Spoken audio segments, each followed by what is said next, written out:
If you've been real estate 20 years and you're not making the income that you would dream of, you've got to start doing things differently. There are lots of ways to make lots of money in real estate, and specifically real estate investing. I'm willing to suffer through short-term things to have a long-term gain. Focus on the relationships, focus on positively influencing people's lives, and then I know the transactions are going to come in the back. To build impactful relationships, it's critical to your success in real estate and really in life. One of my mentors used to say that time is more valuable than money, and you can always get more money, but you can never get more time. When you get educated on taxes, you're going to make way more money and pay way less tax. Pretty exciting ways to make more money. One of the cool things about events like this is we get a chance to really absorb information from a lot of different angles. We're going to go very deep on, I believe, the most lucrative business vehicle and model in the world. What it means to become a multifamily entrepreneur. We're going to really unfold the whole story of the note industry today. The truth about depreciation and cost segregation. I want you to start thinking about how to do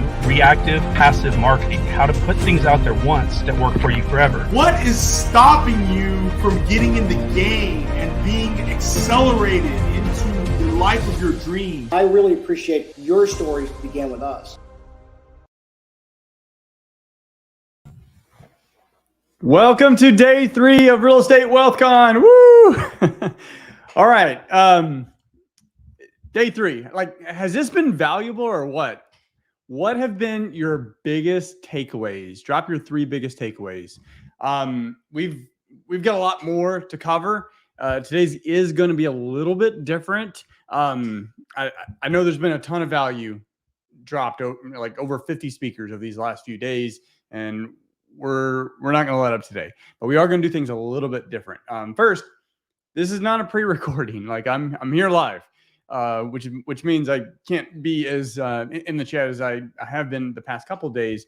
But the first couple presentations we are going to have are pre-recorded. I'm here live. They're going to be pre-recorded, but just like the past couple of days, like they're absolutely going to deliver. I promise you. But you already know that, right? Because you've been here. Before we do that, we're going to have a little bit of fun. Here in just a couple of minutes, it's so maybe 3 more minutes. We're going to do a little speed networking. Get to know the other folks that are in the community. I know there's been like over, forget what the last count was. Let me check that out. 2,600 messages in the community board. 2,600 messages, which is just absolutely insane. And there's been 90 or so boards created, 2,600 messages, 39 photos, and there's a lot of other stats in there too. So that's a lot. Like y'all have been networking. That's great, but we're actually going to get to know each other through a speed networking session. And we're going to do 2 of those today. And here's how it's going to work. You're going to get partnered with one other person for about 5 minutes. And during that time, just get to know them, who they are, what their business is, what their goals are, where they are in their real estate journey. Maybe they're just getting started. Maybe they've done 20, 30, 40, 50 deals. Get to know them, what their goals are, what they're looking for, and maybe get their thoughts on how they think the real estate market's going to be over the next 12, 24 months. Share your story, and then you can easily connect with them and share your contact information right within the app. And then if maybe there's something there, you can reconnect with them later on, and who knows, maybe end up JVing on some deals or referrals or whatever. So I want you to connect with as many people as possible. We're going to do this for 30 minutes, and we're going to have 2 of those sessions today.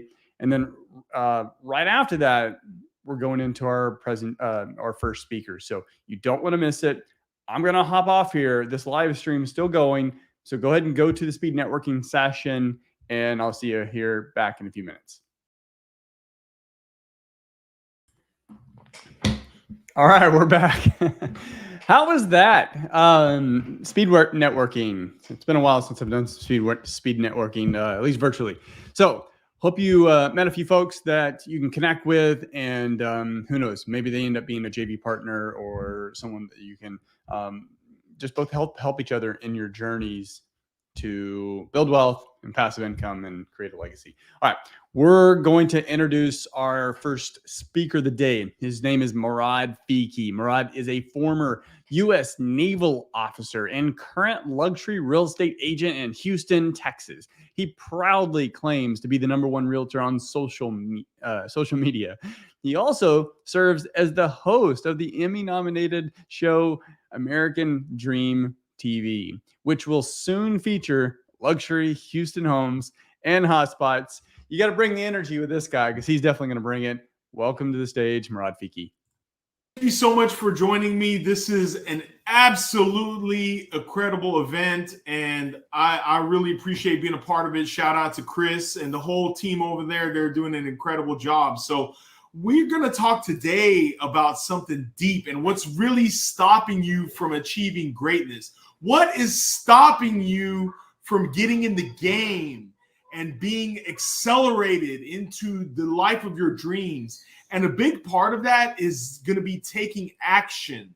So many of us want to go through the entire process, learn every single detail, and you don't even take any forward steps. And that's the biggest problem I see with real estate investors and new investors, is that they're going to all the meetings, they're taking all the classes, they're learning as much as they can, and they're not implementing anything because they're thinking, well, I need to see the entire path and know every single which way before I can even get started. And there's nothing further from the truth. The truth is that you've got to get started. You've got to join the groups. You've got to get in the right networks. You've got to get into the meetings. You've got to get around the right people. Find a mentor. Find somebody who's doing what you might want to be doing. And in the real estate investing space and real estate in general, there are so many categories, so many different classes. There's infinite different paths to success. You don't have to become a real estate agent. You don't have to become a multifamily investor. You can do anything. You can lend money. You can start with rentals. You can fix and flip. You can wholesale properties. You can invest in multifamily apartment syndications. There's so many different avenues to success, and you don't have to become a master at all of them. You only need one avenue and maybe two. And really, if you hyper focus on that and become an expert in that topic and learn how the path to success is, you can definitely achieve greatness. And so my biggest challenge to you is get started and do it today. Find the local real estate investor association group that you can join. Find a mentor in that group who's doing what you can be doing.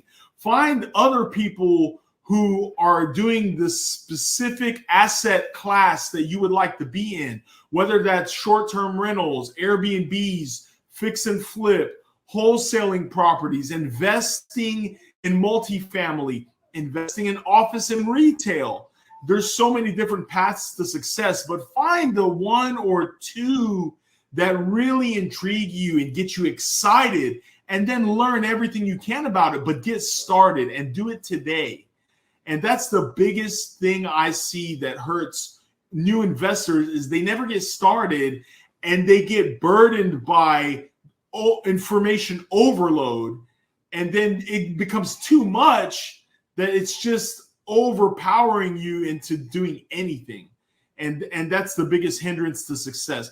Another part that I see that investors that hurt new investors is the catching the mentality where, okay, I need a deal, and they find something and they do everything they can to make this look like a deal, and it turns out being really a crappy deal. And a crappy deal is not a deal, right? You often need to look at multiple deals before you find the right deal for you. And a great mentor of mine taught me that there's the best case scenario, worst case scenario, and the most likely scenario. You can't look at a deal in the best case scenario, and then if everything goes perfectly, it's a great deal or it's a good deal. That's not a deal. You've got to look at what happens if everything goes to crap? What happens if all the planned out scenarios don't work? We got to go to the plan B, the plan C, the plan D scenario and exit the deal and still make money. That's a good deal when everything didn't work out to your benefit and you still were able to make money.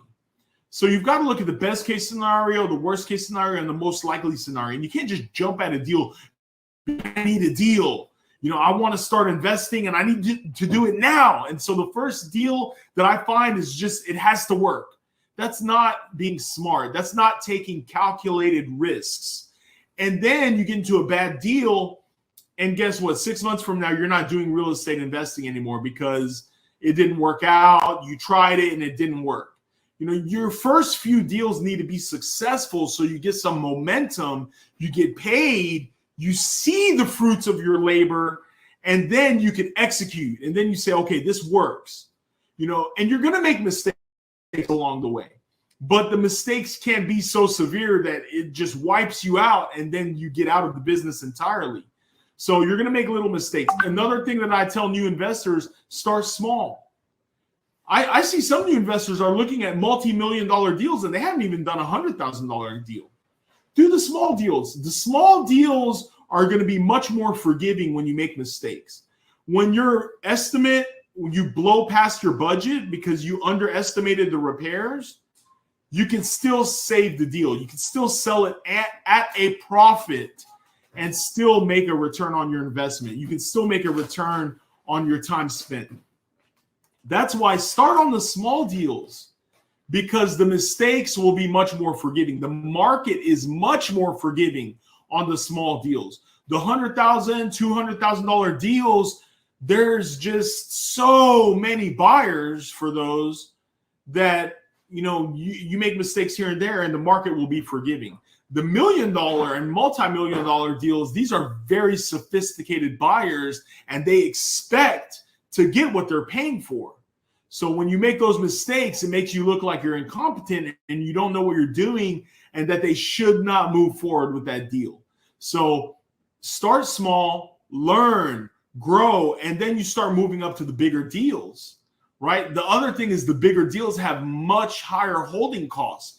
The interest payments alone on a multi-million-dollar deal can be $10,000+ per month on hard money. And so if you're holding a deal for 6 months, you're not thinking, okay, you have $60,000, $70,000, $80,000 in interest that you need to budget for. So a lot of new investors see the upside, but they're not seeing the expenses. There's tremendous holding costs on bigger deals. Start small, work your way up. And the other thing is, as a new investor, who's a seasoned investor and mentor who can mentor you and cut them in on the deal if you do have a deal? Let somebody partner with you and let them show you the ropes, but make it worth their time. Who is going to take time out of their busy schedule to show you the ropes, mentor you, hold your hand for free? That's not realistic, right? So successful people need to be compensated justly for their time and expertise. Cut someone in on a deal, let them the ropes and let them hold your hand and help navigate you through this deal so you don't make those costly mistakes. And that's another big piece of advice I can give investors. So take action. As a quick recap, take action, start small and work your way up. Find a mentor who you can partner with and cut them in on the deal. Pay them justly for their time, energy, and expertise. And it'll go a long way into accelerating you into greatness. And with that being said, you can always find me at the world's greatest luxury website for luxury homes in Houston, Texas. That's HoustonLuxuryRealEstate.com. The last piece of advice I want to leave you here with is use social media to your advantage. Everyone has a social media account. Everyone is on social media scrolling. Build up your social media presence. Look for deals through your social media following, through your social media fans and followers, and your network. use social media. Let people know that you're a real estate investor. You're looking for deals. And what kind of deals? What does a deal look like? When you say I'm looking for deals, the average person doesn't understand that. What is a deal? What does it look like? Use your social media following, use your presence online, and shop your deals and say, look, I'm looking for a deal. This is what it looks like. I'm looking for single family homes, 3 or 4 bedrooms, around $200,000 to $300,000 in these areas of town. Be very specific, and then the deals will help find you. And so with that being said, let's connect on social media. I'm on every social media platform, you name it, whether it's Facebook, Instagram, Twitter, TikTok, Threads, LinkedIn, YouTube. Find me on your favorite social media platform. Let's keep the conversation going. I'm always happy to be of service, whether it's buying or selling or real estate investing. I love doing all of the above. Let me know. Let's connect. You can always find me at HoustonLuxuryRealEstate.com. You can email me, Murad, MORAD, at HoustonLuxuryRealEstate.com. And I can't wait to keep this conversation going. Get started, do it now, and get going. I can't wait for the life that has in store ahead for you. I love the energy he brings. How'd you like that? Was that good? One thing I really like about Murad is he does exactly what he says. Like, there's not a guy, anytime you're talking with him, he brings the energy. He's out there doing it, and he's doing it at 10 out of 10 every single time. Both in his business, if you meet him in person at a networking event, or if you see him on pretty much any social media channel out there. So appreciate it, Murad. All right. But before I kind of get into the next segment, we have a Q&A session with Eddie Gant later today. And just to give you a little background on who Eddie is, he's been a part of about 5,000 deals, probably more than that. And about 2,000 of those deals have been personal transactions, meaning actual deals that he was involved in, that he actually bought. Flips, rentals, short-term rentals, occasionally, he's not a huge wholesaler, but occasionally a wholesale deal or maybe a wholesale. And then the other deals owning Jet Lending, he's been a part of through the lender. So which they really have to approach it kind of the same way, because a hard money lender, a hard money lending company, they want you to succeed. They're not just going to loan you money on a bad deal.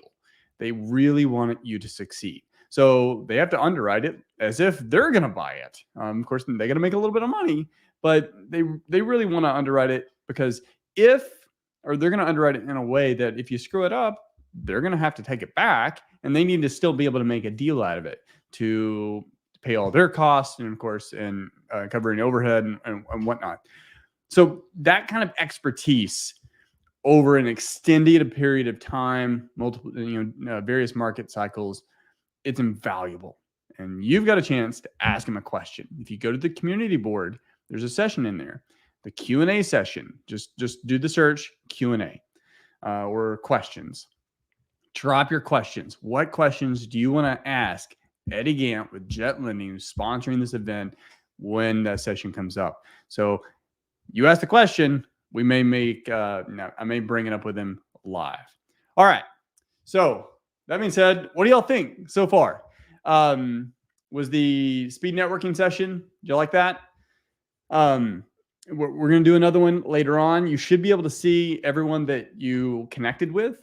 So in the messages part, and also I think once you got out of the speed networking session, it showed you everyone you connected with. So if you weren't able to save their contact information right then, or you didn't write it down, you can go back and see who you were connecting with, and you can reach back out to them and continue the conversation, either throughout the show or offline. All right. So if you're loving this, drop some fire in the chat. I've been saying that the whole time. Love emojis, love engagement, drop fire in the chat. All right. Before our next speaker comes up, and you definitely don't want to miss him. I had the privilege of hearing him speak at an event a few months ago with my buddy, Mr. Ben Deal, who spoke on day 2. He brought him in, and I was aware of him. I just had never really heard him speak. and he was absolutely incredible. So he's going to get you fired. If Murad got you fired up, he's really going to get you fired up. They call him America's coach for a reason. So you don't want to miss that. But before we get there, I want to share a few things with you. First, for everyone who upgraded to Pro and got a copy of the book that my wife and I wrote, Top Tips After 100 Flips, thank you so much. We hope it really brings you value. That's why we wrote it. But when you're done with it, please share us a review. Leave us a review on Amazon. It'd really mean a lot to us. Maybe share what your biggest takeaway was on the Amazon review. Second, if you upgraded to Pro and you haven't received your book yet, it's either on the way or we're waiting on another shipment because we sold out. So you will get one. May take a couple weeks, so just kind of bear with us there. But definitely getting those out. I could send it directly from Amazon, but I'm signing all these, so they have to come to me first. All right. Second, the invested agents community. This is something that I've been working on the background for quite some time, but it's really always been in the background. I haven't done a lot of public promotions outside of when we do events, things like this. We talk about, hey, if you upgrade, you get access to it. But everything that I do in Invested Agents, the community exists to provide you with the knowledge, tools, resources to get the most out of your investing business. And it's all to help you increase your income, build wealth, and create financial freedom. Like, you probably get a theme. Like, everything that we've been talking about for the past 3 days has all been revolving around creating more income through the various investment strategies, building wealth, and then creating financial freedom, which is really time. Not that you just go sit on a Mexican beach and drink pina coladas all day. Maybe that's what you want to do, but ultimately it's having the time freedom because you have put in the work. You've built a solid foundation that of wealth and passive income to give you that time. So that's what we really focus on. That's what I focus on. And everything with the Invested Agents community, that's really what we're about. And it's ultimately, when you really boil it down, if you want to go down another layer, it's to create a legacy. Because it's not necessarily about how big of a house you can buy and get your own plane and fly private and stay at 5-star resorts. Like, those things are cool if that's what excites you. But ultimately, it's really creating a legacy and how what you're doing now is going to extend forward through your family. Maybe that's your kids, grandkids, charities, your church, your community, and how is your ripple in life going to extend? And if when you drop a pebble in a pond, you see that ripple effect, and it continues to go well beyond where you originally dropped the pebble. Same thing with your life. Like, how are you creating your legacy, and how is your legacy going to echo once you're gone? All right. So regarding the Invested Agent community and the Pro upgrade, if you upgraded to Pro, your real estate wealth con ticket to Pro, then you're going to have access to the Invested Agents community, the Pro community. And if you didn't and you still want to, I just really want to clarify like what comes with that. First, you'll get a full access to the entire event recording. And that's not just, hey, we're going to dump 45 hours of a file that you can go and scroll through and try to figure out, hey, where did Bridger Pennington talk about funds, or Brent Phillips talk about raising private money, or Ben Deal and relationships, Connor and Trevor on marketing. Like that would just be annoying to me. It would be valuable, I guess, but it would still be a lot of time consuming to find where those segments are. So what we did is we broke the entire event down to individual speakers where you're going to be able to like go specifically, hey, I didn't get to hear Jennifer Beadles talk about how she built financial freedom for herself and she basically travels the world with her family. Or Sarah Weaver, who has a nomadic lifestyle, and she's like probably living a lot of people's dreams, where she's able to travel the country and go to really exotic places like the Patagonia and whatnot, and bring people with her because of the way she's structured her life and built passive income.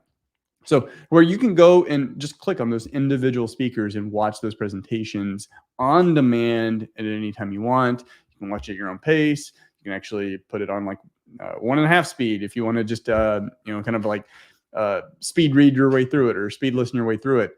So you'll have access to that, but also a lot of the presentations, we have their slides.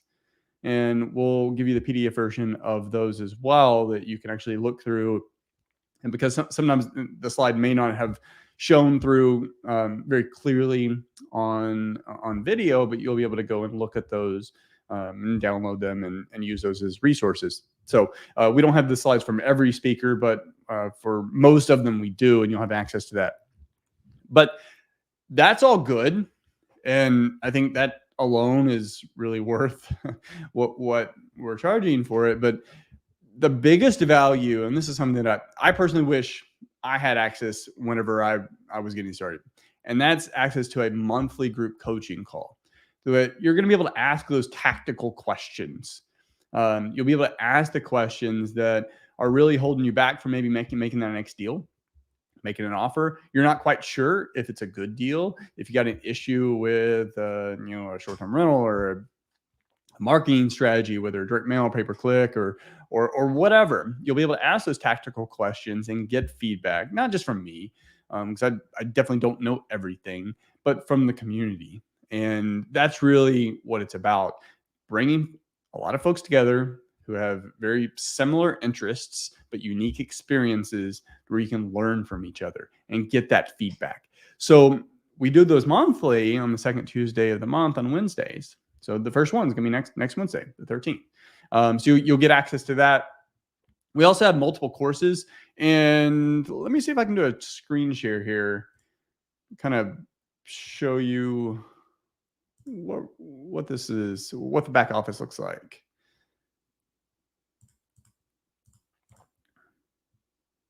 All right. There we go. So this is what the back office looks like. So it's the back office community, and there's a start here. We got an event calendar. There's discussion boards, but ultimately this is where you're probably going to hang out a lot.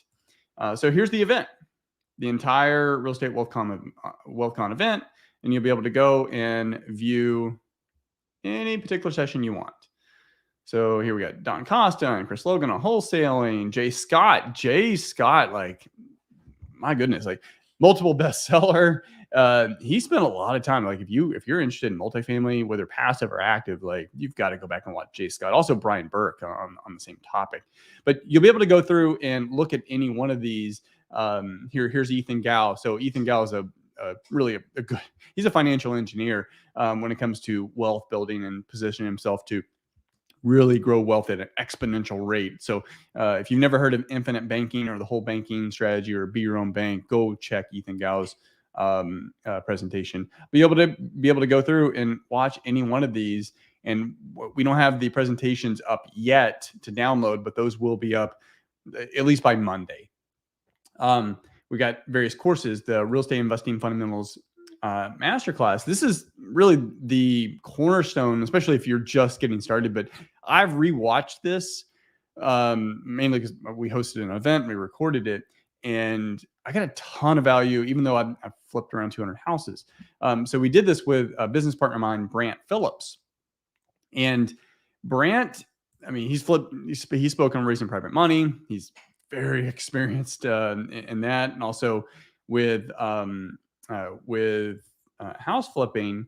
So we had Brant go and we recorded his entire course on real estate investing fundamentals, which goes through the mindset needed to succeed, how to analyze deals, how to find contractors, how to actually do the rehab, how to make offers, marketing, how to actually make money on the deal and not lose money, and then also how to build wealth long term. So it's an 8-part series. The Deal Funding Accelerator, same thing. We did that with Brant, and that's this particular course is primarily on raising private money, teaching you how to raise money for your deals. So hard money lenders are excellent resources, especially starting out.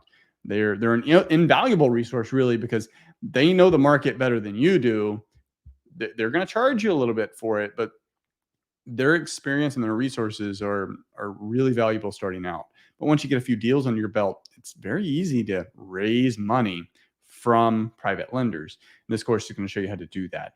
The social media accelerator, helping you just really grow your brand the right way on social media.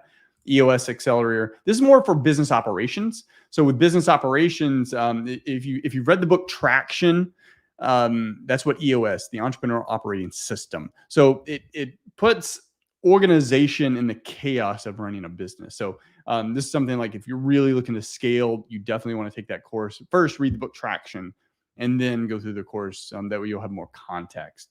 And we've got vendor list, and we've got deal funding. So this is something that's coming soon. I do a little bit of transactional funding.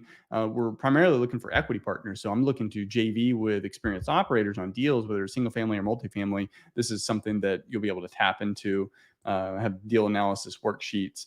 ROI Muse, which if you are, you can go to the exhibitor booth and you can actually get a discount on our ROI Muse. They have a really good deal calculator and analytics software, but we also have a worksheet, an Excel worksheet that you can tap into. So that is just a quick overview of what the community and what the back office looks like. Again, you'll get all the 58 speakers presentations, most of their slides. You'll get access to the back office. You'll get access to the weekly group coaching calls. So whether you decide to join or not, like, I'm just glad you're here. Hope you got a ton of value. I hope we over-delivered what you expected for this. It was a free event, and you had certain expectations. I hope we completely over-delivered on that. If you do decide to join the pro community, I also plan on over-delivering there. So normally pro membership is $328 for the year, but you can upgrade for $147. That's the price. If you go to realestatewealthcon.com/upgrade. So realestatewealthcon.com/upgrade. That's over a 50% savings.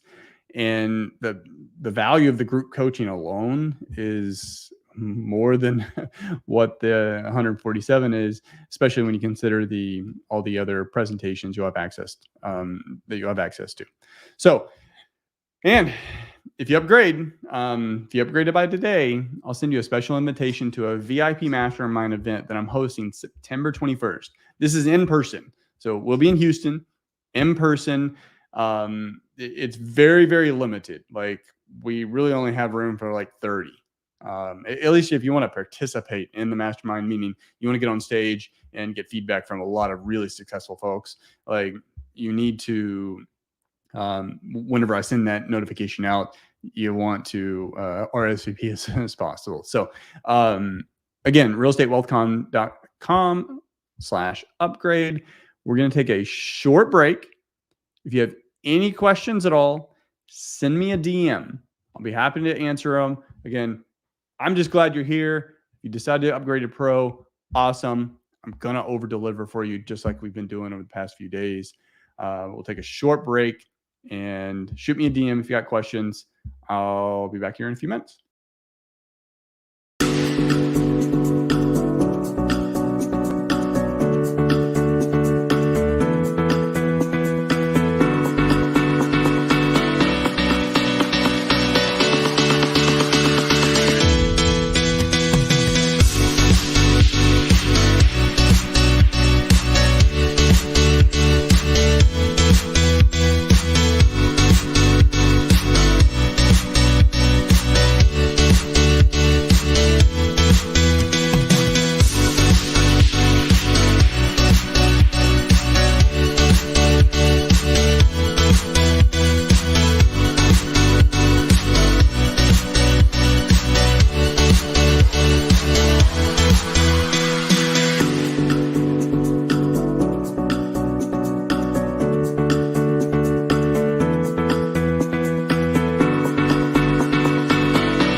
All right, welcome back. Had to cut this break short. I told you it'd be short.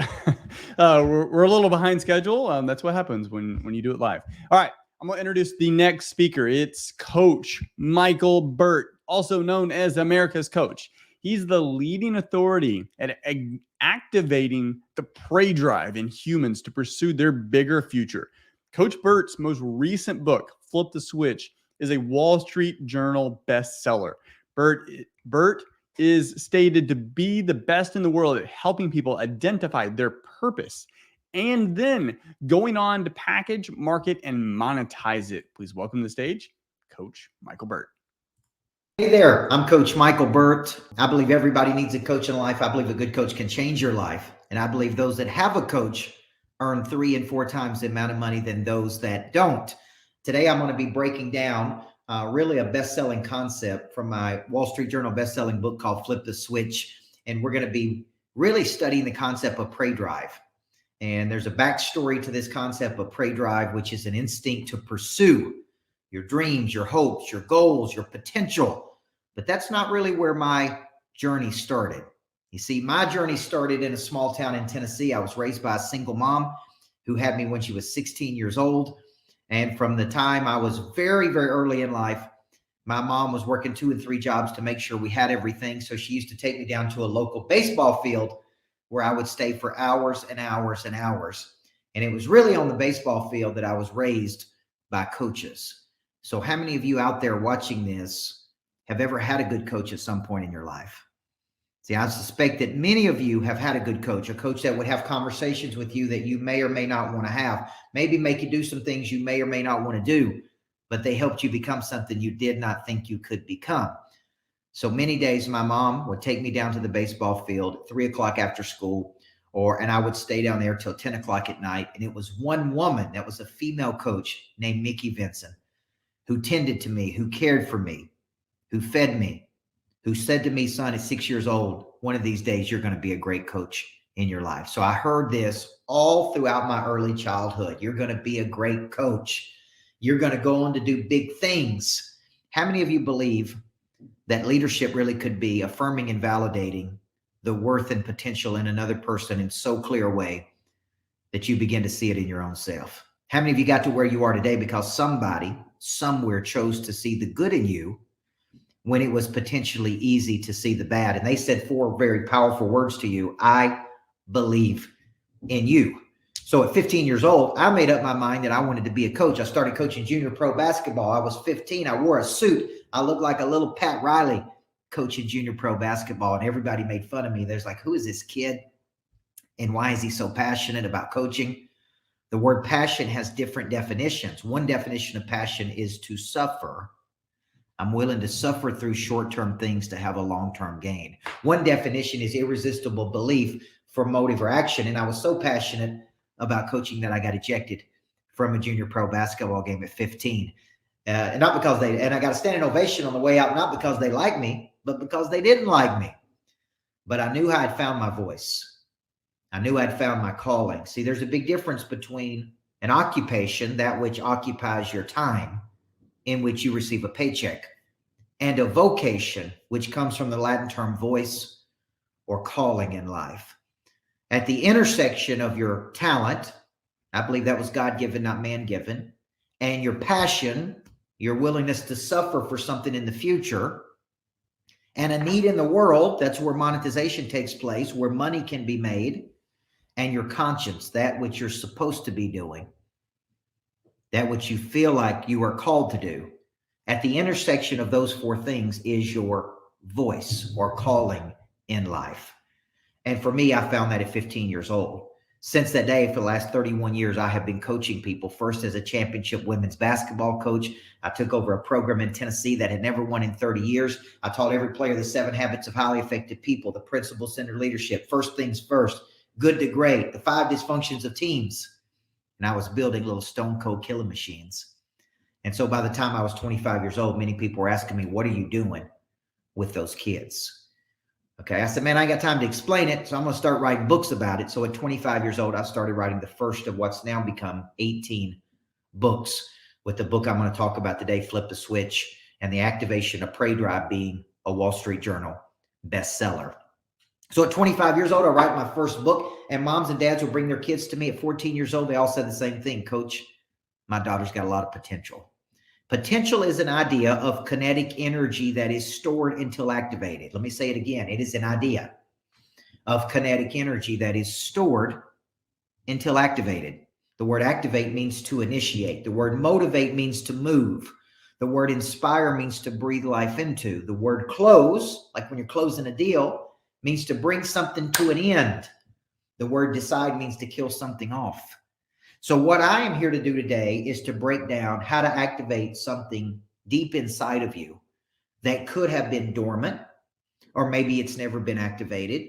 Maybe it was latent and undeveloped, or maybe your switch has never been flipped. But once this prey drive is activated, you will have a desire to pursue bigger goals, bigger dreams, bigger deals, bigger partnerships. So from 19 to 30, as a basketball coach, I really became an expert at inner engineering people to build what I call competitive intelligence inside of people. That is their know-how in how to win and how to produce. So write the first book at 25. When I write the first book, companies begin to call me, and I begin to go out and speak in corporate America. I've been to, in 2008, pick up some of the top real estate companies in the world, some of the top mortgage companies in the world, some of the top insurance companies in the world. And I really became a coach that was focused on helping people drive revenue. So from 30 to 40, after I retired from winning a championship, it's a big championship ring, after I retired from building a national championship program that would go on to win 7 of 9 championships, I started a coaching business. This was in the spring of 08. The country was in national recession. Homes were incredibly hard to sell. Money was hard to come by. This is when I started coaching people. And this is where many of the top real estate people in the world turned to me. I need to sell a house. I need to figure out how to get this going. I lost my drive. Now, at that time in my life, guys, I didn't have the concept of prey drive. I knew how to inner engineer someone. I knew how to activate a drive. I knew how to build competitive intelligence, but I didn't know what to call it. At 41 years old, I'm sitting in a workshop with my wife in Mount Juliet, Tennessee. The workshop is being taught by a former Vietnam veteran.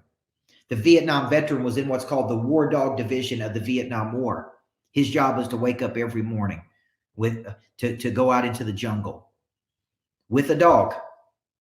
The dog's job was to sniff out bombs, booby traps, ambushes. I want you to imagine the psychology of what he had to tell himself every day when he went into battle. I'm not going to step on a bomb. I'm not stepping on a booby trap. I'm not dying today. Imagine any day you think it's hard doing what you do every day. Imagine waking up in the middle of a jungle, hoping today wasn't the day that you died. Imagine the self-talk that you have to tell yourself. And he kept talking about this animal having a prey drive. P-R-E-Y-D-R-I-V-E. And I'm like, what is he talking about? Prey drive, prey drive, prey drive. So I look at my wife and I'm like, what is he talking about? So I did what anybody would do who doesn't know. I Googled it. So I go to my phone, I pick up my phone, prey drive, definition of prey drive. Okay, prey drive is an animal's ability to stalk, capture, and kill prey. See, if you have a dog, that dog has a prey drive. It's the animal's ability to see something with the eyes and pursue it. It's the animal, it's the cheetah's ability to wake up in the jungle and go into the jungle to see something and go get it. A cheetah has a closing ratio of up to 60%. And I elbowed my wife. I had this big revelation right in the middle of the presentation. And I said, humans have a prey drive. It is not their ability to stalk, capture, and kill prey. It is their instinct to pursue. It is their so I started writing down a definition, because when you write 18 books like me, you have ideas like songwriters, and it's like, okay, I got a concept. Here's a concept, prey drive. A human's ability, instinctual ability to see something with the eyes, optically, or in the mind, in the imagination, and to have the persistence and the intensity to pursue it. See those two words, prey drive. How many of you who are watching this today have lost that drive? There was a time in your life that you had it. Statistics tell me 30% of people in real estate will get out today because of the market conditions. People will reach a roadblock and decide to give up on their dreams, on their goals. I can't tell you how many successful people I coach who are confused about what their next move is, or how they can get to that level, or they're bored, or they're stuck, or they've lost their way. And I remember two gentlemen who was selling real estate. They were making over $300,000 to $400,000 per month. They saw me speak for 20 minutes in Nashville, Tennessee. They immediately walked up to me when I was done and they said, "You're my new coach," because I lost my prey drive, which is the instinct to pursue. So what I'm going to show you in this session today is how do you activate that drive? Okay. How do you continually activate it, and how do you reactivate it? Now, the first thing you need to know about prey drive is there are three phases to this drive. Prey drive, P-R-E-Y-D-R-I-V-E. Prey drive in a human is your ability to see something with the eyes. As I'm speaking today, think of this: a dream you want, an ambition you've had, a partnership that can open the door for you, a deal that you need to close, a relationship that you need to pursue. That is prey drive, that instinct, boom, to go get it. So there are three phases to this drive. Number one, the drive must be activated every single day. You see, this is human nature. I've been studying human nature for 31 years as a coach. I've coached some of the best people in the world. Human nature is to come out of the gate strong. I get excited. Let's call it motivated to move. Let's call it activated to initiate. I come out of the gates and I see Coach Burt speak in Houston, Texas, and I am motivated. I'm ready to go. We start with good intention. We fail to follow through and we experience guilt. This is human nature. We come out of the gate strong, we fall off the wagon, and then we experience guilt. The guilt is associated with grief. What am I grieving? My lost potential. See, I was speaking at the very first 10X in 2015, Riviera Maya, Mexico, with Grant Cardone. And I remember him telling a story about after his brother died when he was 20 years old. After his dad died, he was lost and confused, so he turned to drugs. And he kept going to therapists, and the therapist said, "You're grieving the loss of your father. You're grieving the loss of your brother." And he said he woke up at 42 years old and figured out that what he was really grieving was his lost potential. Years of not getting serious with his potential, years of not being motivated with his potential, years of being casual with his potential. What he was really grieving was the loss of time and potential. So we start with good intention. We fall off the wagon. We get distracted, which means to pull apart. We fail to follow through and we experience guilt because there's things we want to do, but we don't go do them. So just remember this: satisfied needs never motivate people, only unsatisfied needs. See, the reason we become complacent is because our needs are met. We got a nice house. We got a nice car. We got good kids. We got a good wife. We got a good job. We're making good money. And the enemy of a great life is a good life, because we gradually settle to a place of mediocrity. That is what the word complacency means. We gradually settle to a place of mediocrity. You know why? Because we got satisfied needs. To reactivate that prey drive, here's some things we got to remember. Number one, it all goes to zero at midnight. Today don't care about yesterday. See, I was a basketball coach. I could win on Tuesday night. If I got lazy on Wednesday and Thursday, I got beat on Friday night. And getting beat on Friday night was embarrassing. And I hated losing more than I loved winning. So one of the things you got to remember is it all goes to zero at midnight. No matter how much money you have in the bank, no matter how much passive income you create, no matter how much income and cash flow you have, tell yourself it all goes to zero at midnight. Tell yourself there comes a time when winter asks what you did all spring and summer. Tell yourself that it's going to be a fight. It's going to take longer than I thought. It's going to be harder than I thought, but we're going to find a way to win. See, King David was a great king in the Bible. He had daddy issues, no different than some of the other greats in the Bible, Solomon, David, that didn't have great parenting. And they took their pain and they motivated it. They worked all the time. King David went into battle every year and he was great, until the one year he decided not to go in to battle. He got distracted by the Bathsheba show. He's watching over there on the rooftop. He got distracted off his goal. I asked my buddy Tim Grover once, who wrote Relentless in Winning, did Michael Jordan ever lose his confidence? Did Kobe Bryant ever lose their confidence? Did Dwayne Wade ever lose their confidence? He said, Coach, they never lost their confidence, but they did become distracted from time to time. The word distract means to pull apart. So with Pray Drive, we go to bed tired and we wake up hungry. It all goes to zero at midnight. There comes a time when winter asks what you did all spring and summer, and winter is always coming. So we go to bed we go to bed broke and we wake up hungry every single day. Pray Drive's got to be activated every day. Okay. I got to get ready to go into battle every day. Number 2, there must be a persistence to this Pray Drive. Now, when I wrote the book, Flip the Switch, became a Wall Street Journal bestseller for me. So if you want to get a copy of that book, you can get it on Audible. You can get it at any bookstore.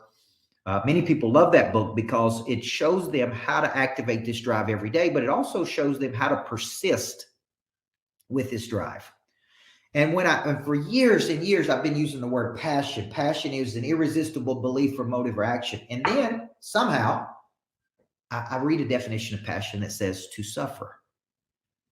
It is the ability to subordinate what I want now for what I want eventually. So part 2 of Pray Drive is to suffer for what I want. It's to make the 35 to 45 phone calls a day. It's to follow up 7 to 15 touches. It's to engage with your clients after the sale.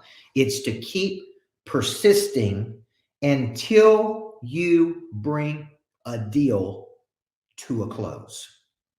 So let's pretend right now, since most of you are in the real estate field and we're building wealth, most of my wealth is tied up in my real estate.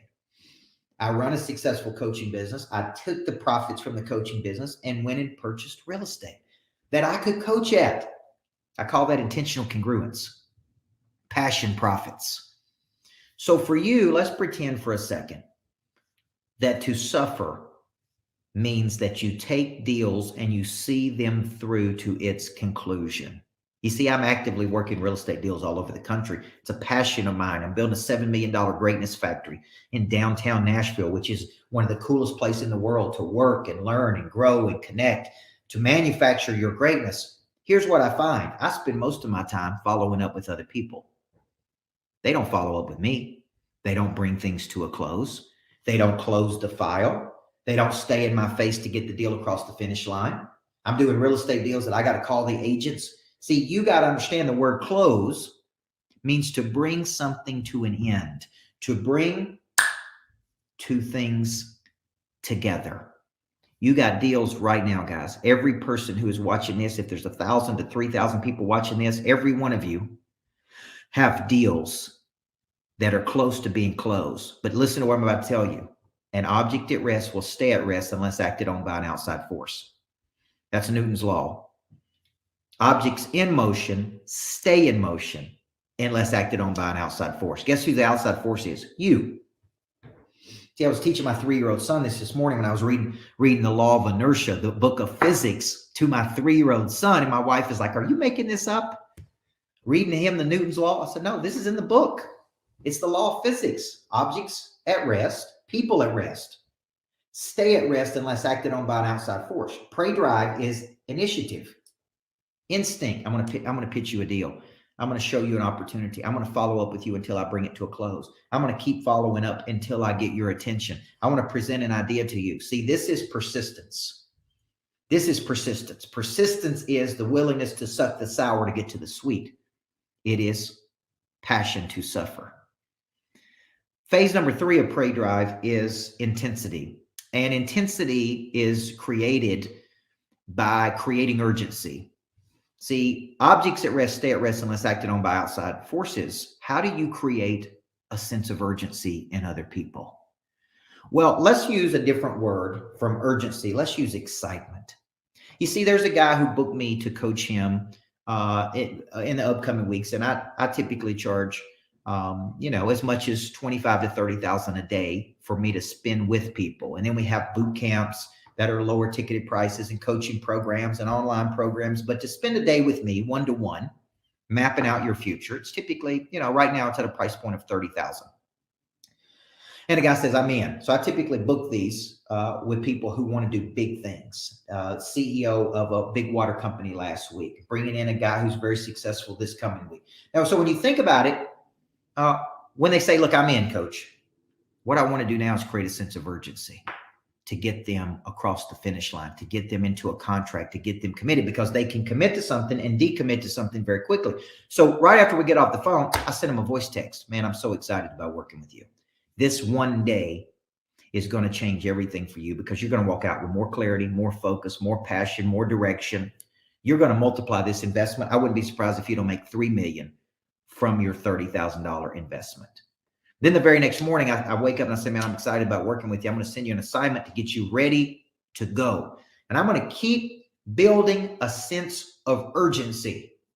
I'm going to persist. I'm going to build intensity. So let's replace the word intensity with urgency. If anything's worth doing, it's worth doing right now. You don't need to think about it. You don't need to talk about it. You don't need to continue praying about it. What you need to do is get into action. You'll see when you read the book, Flip the Switch. When in doubt, take an action. I don't know who to call. Call somebody. Call who? Past customers, current customers. Who do I need to follow up with? Who can I present an idea to? Who can I do a deal with? Who can I raise capital with? How can I go look at something to open up my dreamer? See, Pray Drive is activated by seeing something with the eyes or in the mind, in the imagination, wanting something. See, I was doing this with my team just the other day, and I said, look, you're never going to have Pray Drive if you don't want anything. See, to write this book, took me 2 years to write the book. I studied the top 20 motivational theories. I deconstructed those theories. And guess what I figured out? They all say the same thing. We move toward things we want. When we're hungry, we move toward food. When we're lonely, we move toward people. When we're thirsty, we move toward water. What happens, guys, when you have everything you want? What happens is what happens to everybody. See, Ed Milet asked me, what problem does this book solve? If you look at this book, he's the #1 endorsement. Tim Grover endorsed the book. Tim Story endorsed the book. Rob Luna endorsed the book. Brad Lee endorsed the book. They said, what problem does the book solve, Coach? It's real simple. America is a nation of complacency.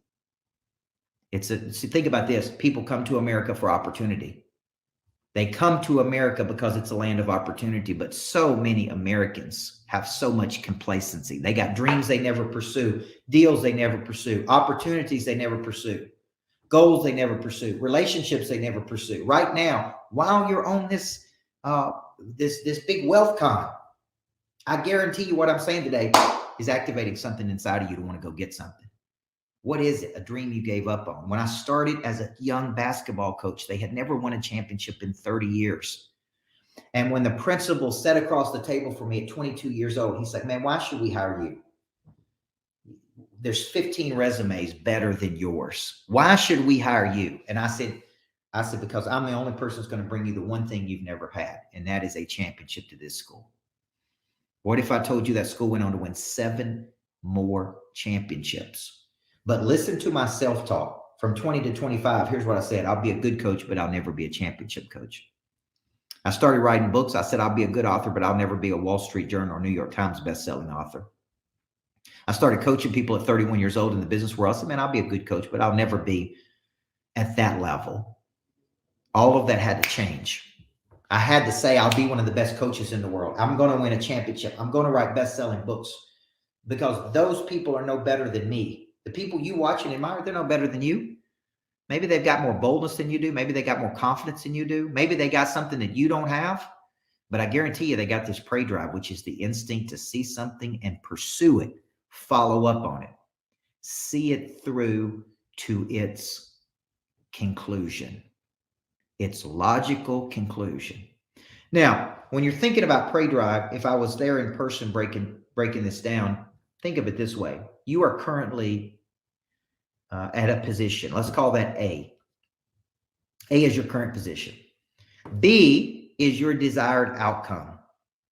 B is your ideal outcome. You're at A and you're bothered by something at A. It's like, man, I could be doing this better. I could be doing this better. I could be doing this better. And you get caught up in, I don't know how to get to B. I don't know how to raise capital. I don't know how to get in the right rooms. I don't know how to get on the right stages. I don't know how to write a best-selling book. I don't know how to do it. So guess what you do? You get paralyzed. When the correct answer should be, who can help accelerate this? Who can help me? Who can get me to my B? Who can I partner with? Who can I employ? Who can I train? Who knows how to get to my B? And I move there with intensity, and I move there with persistence. I lock in, okay? So I'm going to end this presentation today by showing you the 5 habits of the top 1%, let's call it real estate people in the world. I know there's other people who are on here, but a lot of people are fascinated by chapter 8 or 9 of this book, which are the top 5 habits of the top 1% of performers in the world. If you study the top 1% of performers, I think it's safe to say they all got a prey drive, which is their instinct to pursue. They got big goals, big dreams, big hopes. They're studying big futures. But what makes the top 1% of real estate people 1%? See, Maslow's hierarchy of needs basically said that our goal should be self-actualization, that once our basic needs are met, we start moving toward actualizing our deepest human potential. Potential is an idea of kinetic energy that is stored until activated. Once activated, how far do you take your potential? Well, Maslow actually believed only 1% of people manifested that potential. Is there no surprise that there's 1% of money earners, there's 1% of performers, and by the way, there's 1% of firefighters, there's 1% of real estate investors, there's 1% of real estate agents, there's 1%. These are the best people in the world. So what do these people have? Number 1, remarkable boldness. See, a lot of people I coach may have confidence, but insecurity in certain areas of their life. They're really successful in certain areas, but they may feel like they're failing in other areas. Okay. And maybe they're insecure in certain areas and confident in certain areas, confidence being the memory of success. But to get to the highest levels of the top 1%, they need remarkable boldness. And remarkable boldness is striking fearlessness. It's not that you don't have fear. It's just you psychologically commit to things and you move forward even in the face of fear. That's actually called psychological demand. It's where you move forward, or excuse me, psychological flexibility. It's where you move forward with something even though you're afraid. What if I told you fear is an activator of prey drive? Fear of loss is an activator of prey drive. What if I told you competition is an activator of prey drive? What if I told you embarrassment is an activator of prey drive? Exposure to bigger think is an activator of prey drive. Environment you work in is an activator of prey drive. So number 1 habit of the top 1% is the top 1% are remarkably bold. They see something they want. They do not let their minds talk them out of it. Like, well, it'll be too hard. It'll take too long. It'll cost too much. They're afraid, but they have the psychological flexibility to move forward. They're remarkably bold, striking fearlessness. Somewhere along. See, if you ask me what could I give my 3 children, 10-year-old, a 3-year-old, and an 11-month-old? If you said to me, Coach, what's one trait you could give them? Out of everything, would it be my grit and resilience that I learned from a single mom? Would it be my emotional toughness? It'd probably be remarkable boldness, the ability to move forward in the face of fear and not worry what other people think about you. So number 1, remarkable boldness. Number 2, intrinsic motivation. Intrinsic motivation is a deep internal drive to do something. It's not about the money, something external. It is about something internal. See, a lot of people tell you that you got to find your why. If you just found your why, everything would work out. Let me challenge this for just a second. As a coach that's been coaching thousands of people for 31 years. Could I know my why and still not be motivated today? See, I've been coaching for 31 years. If you believe that I wake up every day motivated, you would not be thinking correctly. If you think every major performer you watch catch a football on a Sunday or dunk a basketball on a weeknight or sing a song on a stage in front of 40,000 people, if you think they feel like doing that every day, then you don't understand what it means to be in the top 1%. They don't always feel like doing it, but they do it because amateurs listen to their feelings. Professionals do not listen to their feelings. I actually don't believe you have to find your why to do something big in the world. I think you need to find your skill and then find a problem to solve. And in the process of using your skill to solve a problem, you get fulfillment. So do you find your purpose or does it find you? See, the new book I'm working on is from chapter 3 of Flip the Switch called Screw Your Why. I don't think you need to find your why to do something big. I actually think you could know your why and still not be motivated. So what I like better are what's called because goals. I do this because of this. Tom Brady was down in the Super Bowl really badly to the Atlanta Falcons one year. And he wasn't playing good and the team wasn't performing. And he came back and had an incredible second half, and they asked him why he did it, how he did it. And he said, I flew my mother in to watch this Super Bowl game, and my mother has cancer. Because I didn't want her to see me lose that game, I found a way to win. See, that is intrinsic. It's a deep because goal. So number 1 habit of the top 1%, remarkable boldness. Number 2 habit, intrinsic motivation. Number 3 habit of the top 1% is the ability to lock in and see something through to its conclusion. Prey drive, think of prey drive as a hunting dog. And the hunting dog gets excited when he knows it gets to go hunt. And it pursues a deal, a relationship, a partnership, until you see it through to its logical conclusion. See, one definition of motivation is I lock in and I see something through to its conclusion. I am motivated to see it through. I'm motivated, I move. That's what the word motivate means, to move. I'm inspired. There was some life breathed into me. I initiated, I activated my drive, and I locked in. And I locked in to see it through to its logical conclusion. See, intrinsic motivation is I start it, okay? Motivation starts it, discipline finishes it. Discipline is a derivative of the word disciple, which means to give yourself to a person or cause you believe in. So when I'm speaking around the world, I ask people, do you believe in your future? Because I speak all over the country. Actually, I got this speaking engagement because I was speaking in Houston, Texas. They said, man, we want you for this WealthCon. I said, man, I'm in. Anything to support you in the cause. And I saw the lineup and I said, I'm definitely in. This is an incredible lineup of people. And I see something. And it may take me 7 years to manifest it, but I lock in. God gave me a vision of building greatness factories in 2016. I invested $100,000 in the first set of plans, 89 pages.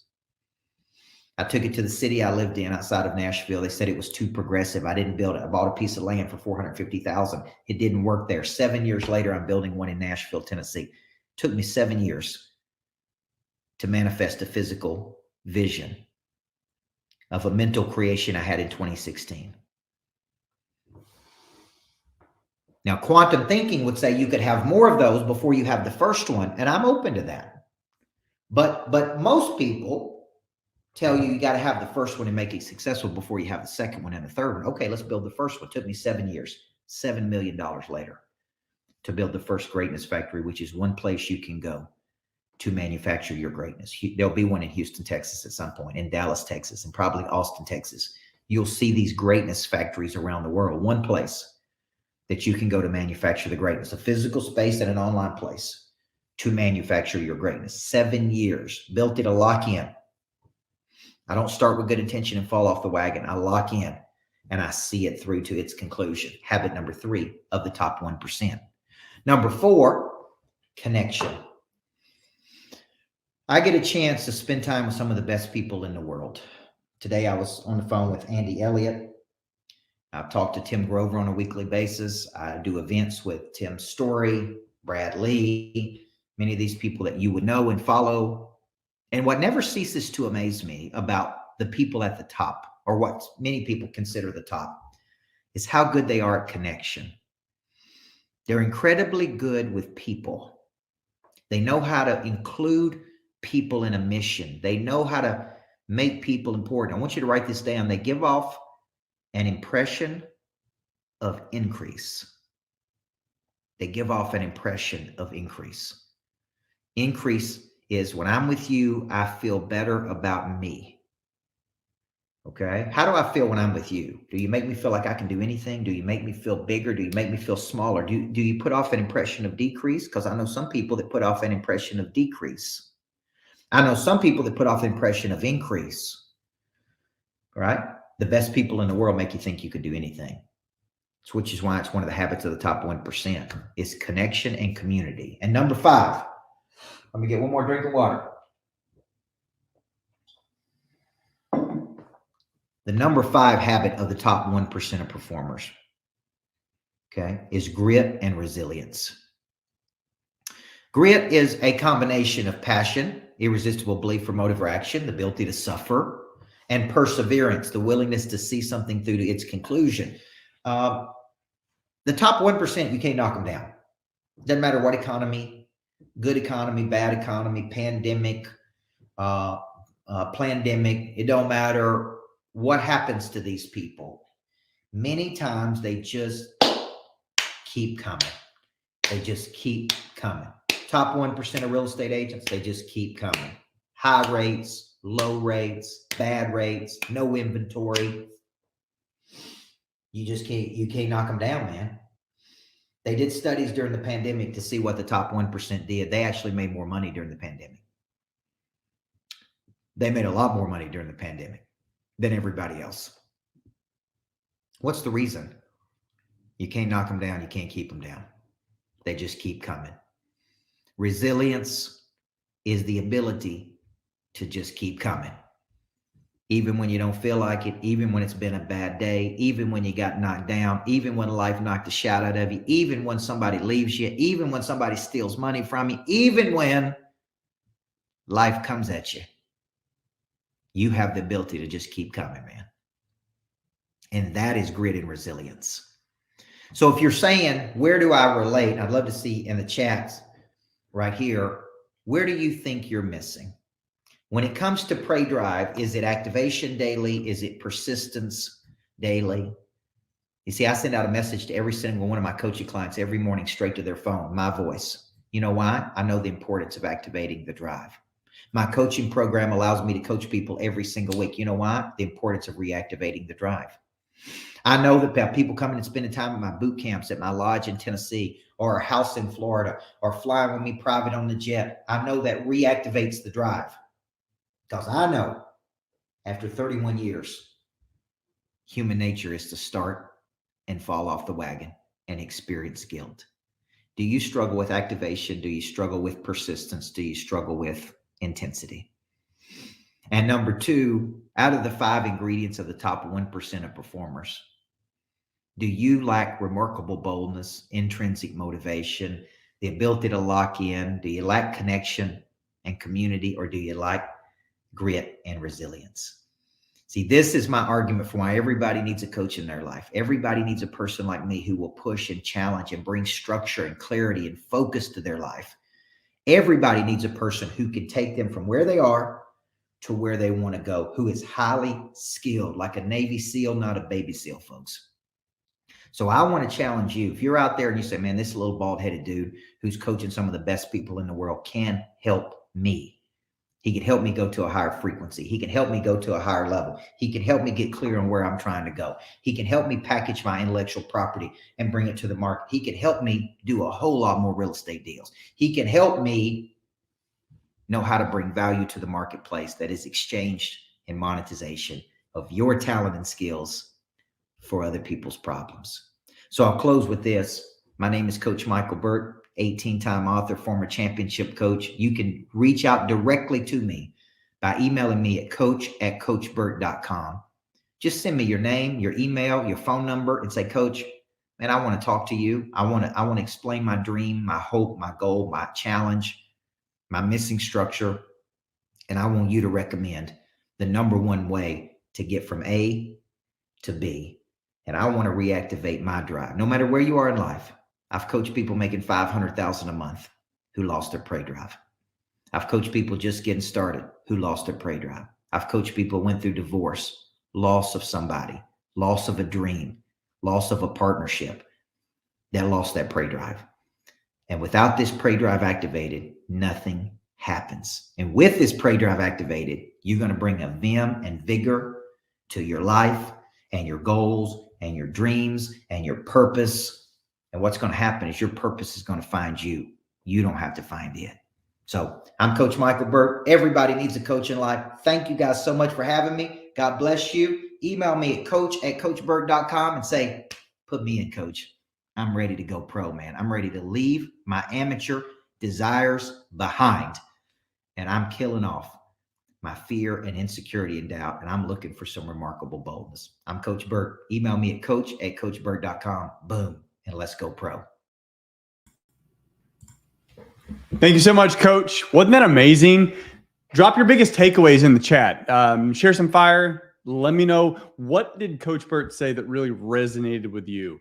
And look forward to that feedback. So our next speaker is someone who's,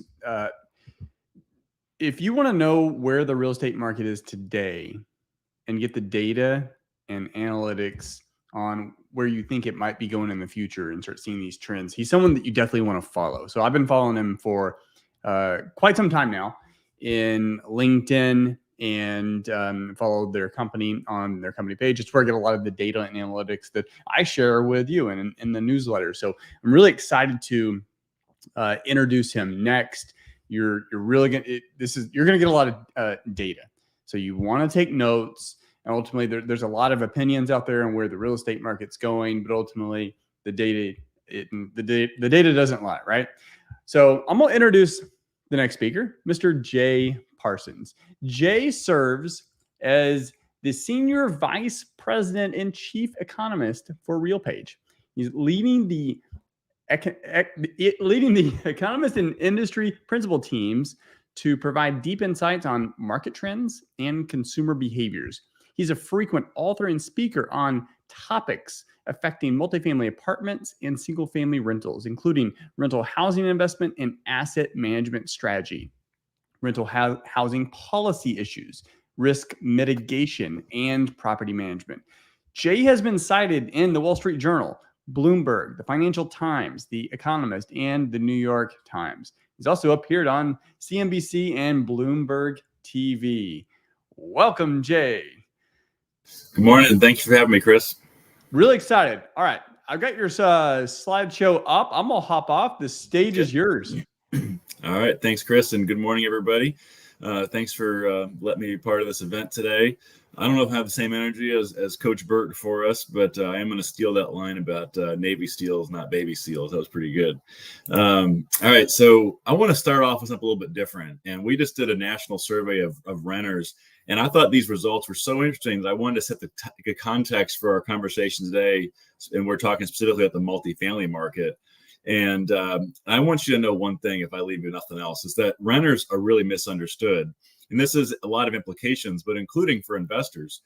I'm going to read you a few of these stats. 69% of renters say there's an unfair stigma towards renting and renters. 72% say older generations view renters more negatively than they do homeowners. 63% of renters say they're renting for reasons other than not being able to afford to buy. And I love that stat because I always hear, especially in the Twitter sphere, that people are renting only because they can't afford to buy. And basically 2/3 are saying, no, that's not why I'm renting. It's for other reasons like flexibility or life stage or lifestyle. 72% of renters say they have a positive relationship with their property managers. We always hear about the small share that have, some crazy story that makes the news. And unfortunately that does happen, but the majority are happy.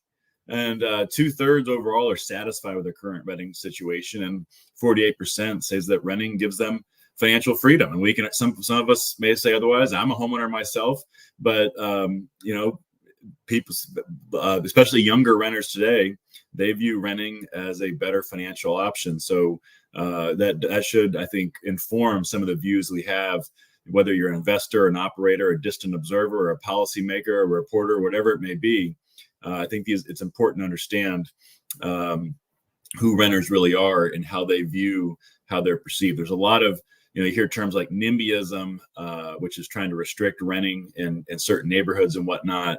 And we have a society that's pro home ownership, which is great, but a lot of times that manifests itself as discriminating against renters as well. And so rental housing plays a very important role, particularly in opening up neighborhoods that wouldn't otherwise be available to people who can't afford or don't want to be buying a house. So I wanted to start with that to give you some context. All right, so with that, let's get into the outlook a little bit. And I'm going to start with the bottom line here. And you're going to hear two themes from this presentation today. One is on the supply-demand fundamentals. The market is cooling off. There's no doubt about that. It's slowing down. And I'm going to show you some stats on that. But I want you to know it's not a demand issue.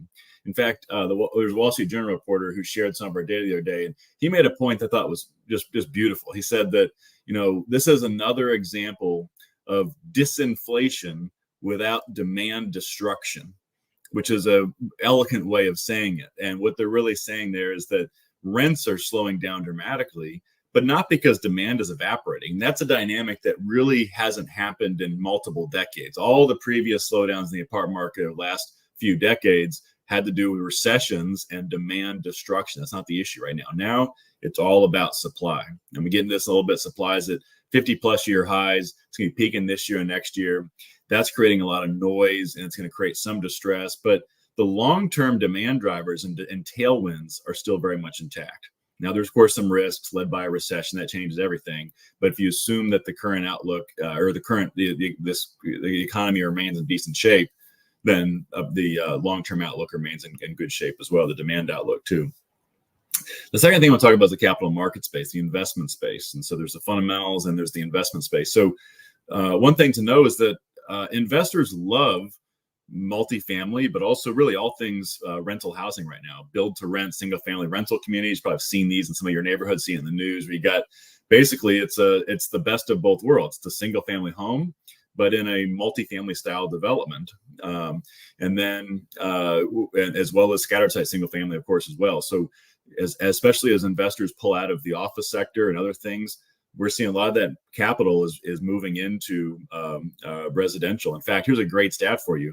15 years ago, office sales were 2x multifamily sales in terms of total transactions. Then now, and even not just currently, but the last few years, apartment sales are 2x office sales. So it's completely flipped. Apartments are now the favored class in commercial real estate. Now, that being said, there's some real challenges. The cost of debt, as rates have gone up, that's impacting deals. There's distress in the market, and that's real, but it tends to be overstated by some of the headlines that we're seeing. We get into that a little bit.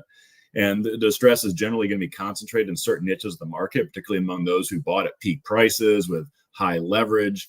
We've seen that from some syndication groups that have made the news. Not all syndication groups, but some that have made the news with buying at peak prices with high leverage and short-term debt. And that's a challenging formula.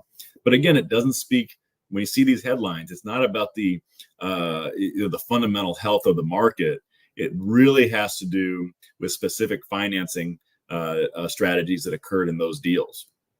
And so the last thing I'm going to share with you, and I'll touch on this a little bit later on as well, is that there's a lot of distressed buyers out there. In fact, Chris mentioned my LinkedIn page, and recently I put out a poll question, which, as a data guy, I have to put out this qualifier. It's definitely not scientific, but it's a good kind of pulse indicator. Got about 1,100 people voted, and the question was, hey, is there going to be more distressed buyers out there, or actual distress in commercial real estate, excluding office, because office is a whole different beast? And 75% said there's going to be more distressed buyers in actual distressed real estate. And I think that, and that poll, I think, backs up what I'm seeing and hearing anecdotally, which is that everybody loves the sector. Everybody's looking for great deals. And generally speaking, I don't think we're going to see the volume of distress or the distress pricing levels at any scale that a lot of these opportunistic investors really want to see. So again, that's a quick bottom line summary. And now we're going to get into a little more details here. All right. So let's talk about these quick comments on the overall economy. So, you see the headlines are mostly still negative, but I always love the fact that job release day, like when job numbers come out and wage growth numbers come out, it's always like Groundhog Day, where it's, the monthly job numbers exceed economists' expectations. It's like the same thing every single month. They're always exceeding expectations, it feels like. And sometimes we just kind of get more creative with the headline. This last month, I saw one of the main headlines from a major outlet was job growth numbers are slowing. You read through the fine print, well, they're still above economists' expectations, the consensus expectations. So that story has been in place now really since the initial recovery from COVID in the second half of 2020. At the same time, we're seeing really good wage growth as well. The wage growth numbers you're seeing here are for apartment households and new leases. So all of these numbers are moderating, but in the big picture, they're still good numbers. And we're still seeing good job growth and good wage growth. In fact, we're actually seeing wage growth now exceeding rent growth, which is a good sign long-term as affordability tailwind as well. So one thing I think has not gotten a lot of attention in all this is things have, as the market has changed a little bit, is that inflation has really cooled off on a year-over-year basis. This is a year-over-year inflation minus shelter. So shelter is basically rent. So some of you know that shelter is about a third of the consumer price index, and the primary variable in shelter is rent. A lot of times people hear about the term owner's equivalent rent or OER, and that's actually a bigger variable than the rent of primary residence, which is the renter variable. But the primary metric in owner's equivalent rent is actually a survey of renters. It's the same rent survey. It's, everybody, so some of you may be familiar with the hypothetical question that the Bureau of Labor Statistics asks in this, where they're saying, they ask homeowners, what would you charge to rent out your house? But that actually is not the primary variable. That's a weighting variable. The primary way we measure homeowner costs in the US in the Consumer Price Index is a survey of renters, asking what they're paying. And so rent is the most important variable in the CPI's largest category. And it's also a very lagged variable. I'm going to highlight that in a second for you. You take that one out, and inflation has pretty much gone away for the most part, again, on a year-over-year basis. Things aren't getting dramatically cheaper. It's not like we're back to pre-COVID prices, but they also aren't getting much more expensive like they have been for a while. So because of that, we're seeing that consumers starting to feel a little bit better. And this is an important thing for apartment demand, is that consumer sentiment, which we're showing here. This is the year-over-year change in consumer sentiment from the University of Michigan survey. And these last 2 months, we've seen some of the best improvement over a 2-month period since 2005. Now, in fairness, overall sentiment is still low because we went through a really rough patch these last couple of years with inflation and COVID. But again, it's improving at a good pace. Momentum is what's important here. And so with that, what we're seeing is rebounding apartment demand. Last year, 2020, was a really bizarre year. We had great job growth, great wage growth, yet there was no demand for any type of housing. People weren't buying houses at any scale. There even wasn't much inventory to buy anyway. And also, we weren't seeing a lot of rental demand last year after the explosive demand of 2021. And some of it had to do with, I think, some pull forward effect from COVID. People made housing decisions a little earlier than they would have otherwise. But also, I think inflation had a cooling or a chilling effect on consumer confidence, we saw earlier. And remember, when you're nervous, you're unsure, you're uncertain, when you're not feeling good about the state of the world and your position in it, human nature is to do nothing. You wait it out. And so I think what we're seeing this year is that as inflation has cooled off, people are, you go to the grocery store now, it's not like, oh my gosh, eggs or bread or milk are up 10% again. You're starting to see that is leveling off a little bit. Consumers starting to feel a little better, and we're seeing that rebound coming into the rental market, both apartments, single-family rentals in terms of demand. Now, it's not the crazy numbers like 2021, but these are good, normalizing, stabilizing numbers. So demand, again, is not really the challenge, and we're still seeing that throughout this year. Demand is there. The question is really about keeping pace with this record supply levels. That's the real issue. Now, let me talk real quick about where the demand is going. This shows you by region where we're seeing the demand this year. It's mostly the same places it usually goes. It's the Sun Belt, it's the mountain region. The Midwest has been a real strong story. In fact, we're at this point in the cycle where it's like it's a tortoise and the hare is winning the race right now. It's really the Midwest markets, slow and steady, lesser supplied markets that are doing really well, lesser upside, but also lesser downside. The only real sluggish area of the country right now is really the West Coast. And then where we're seeing that demand by market, I'm just highlighting some of these for you here, mostly the Sun Belt again. But I will point out one smaller market here, Huntsville, Alabama, just a fun one to mention. It's the 99th largest apartment market in the country, but 15 for net demand this year. And that's really because it's just been a phenomenal growth story, but it's also the national leader in apartment construction right now on a size adjusted basis. So let me take a step back a little bit. This is going to show you a view of apartment renting since COVID and the last 3+ years. And what you'll see is the x-axis across is the net change in new apartment renter households. This is basically how many more apartment renters do we have, households do we have compared to when COVID hit.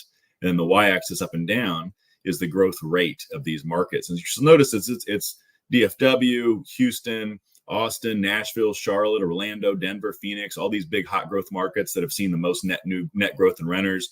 And then up there, you see a lot of these so-called Zoom towns, but also just really hot tertiary markets, places like Huntsville, I mentioned earlier, Wilmington, North Carolina, Sioux Falls, Lakeland, Florida, Savannah, Georgia, Charleston, South Carolina, Boise, Idaho, all places that have significantly more apartment renters today than they did prior to COVID.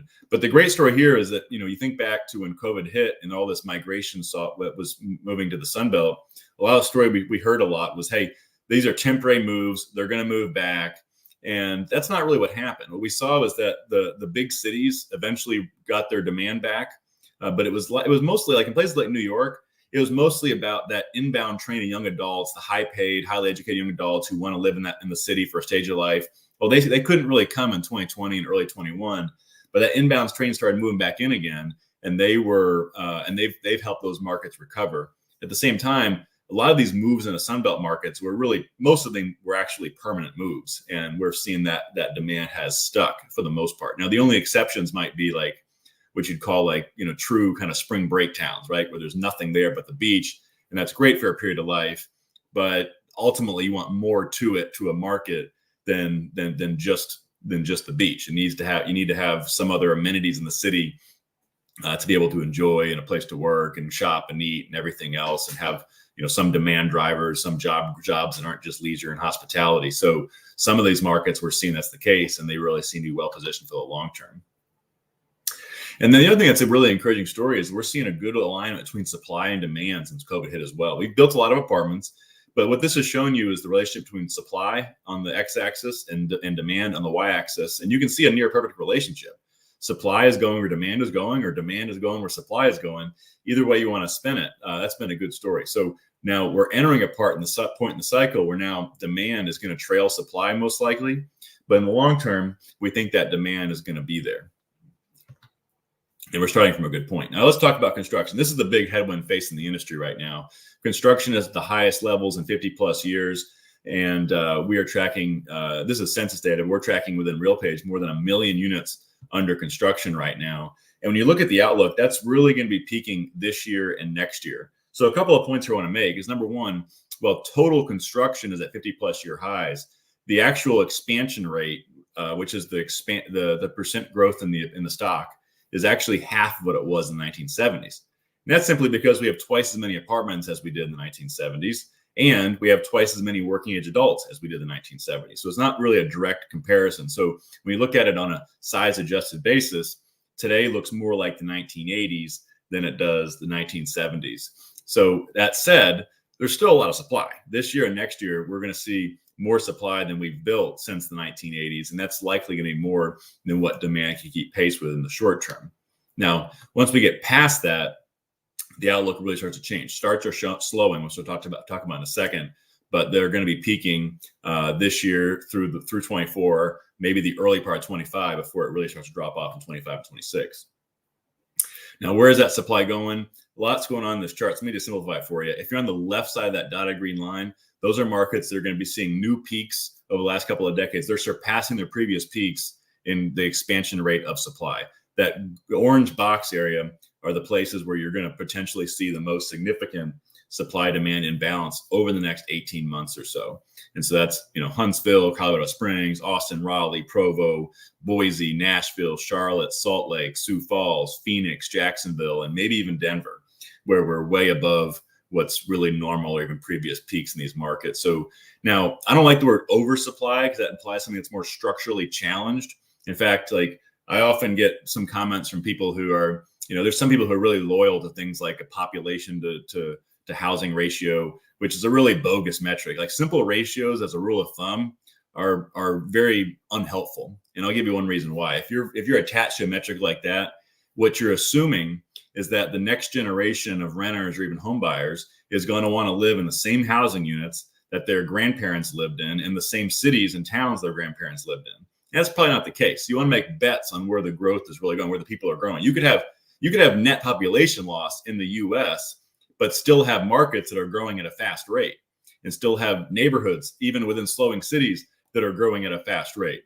And so it's really about being in the right location. But there's going to be, obviously, as time goes on, you also have a lot of dilapidated housing that is simply aging into obsolescence. And so that's why I don't like those kind of metrics. But so bottom line is these are all growth markets in the long term. Demand will be there, but there's a short-term demand imbalance that the supply demand imbalance is going to play out over the next 18 months.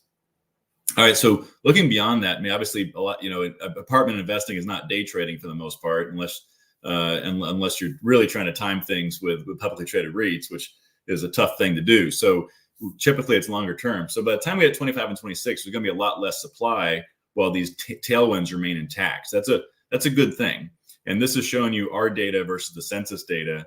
And the census kind of smooths out starts. That's the data that makes the headlines. But if you look at our data, or even some of our competitors, some of our peers in the space, it's the same thing. We're seeing a significant drop off in starts this year. And that's just because it's getting much harder to get construction financing. Plus, these projects just aren't penciling out anymore. This is a survey from the National Multifamily Housing Council of developers and builders. 90% of developers are reporting delays in their markets. And of those, one of the big reasons is that orange line, availability of construction financing or lack of availability. And so that's a big deal. So 18 months ago, the problem was the supply chain and labor shortages. That's the other dots here. You can see that's come down as a factor. But think about it. It's like when you had supply chain and labor issues, that's a short-term delay. That delays your project by a few months. Financing issues, that delays your project indefinitely. And so supply is a pretty easy thing to forecast. And we're tracking every project we get a hold of across the country. And so we can say with pretty good confidence by the second half of 25 and 26, there's going to be a lot less supply. And here's the challenge. So this is the Federal Reserve Senior Loan Officer Survey. That's the share of banks that are tightening their construction lending standards.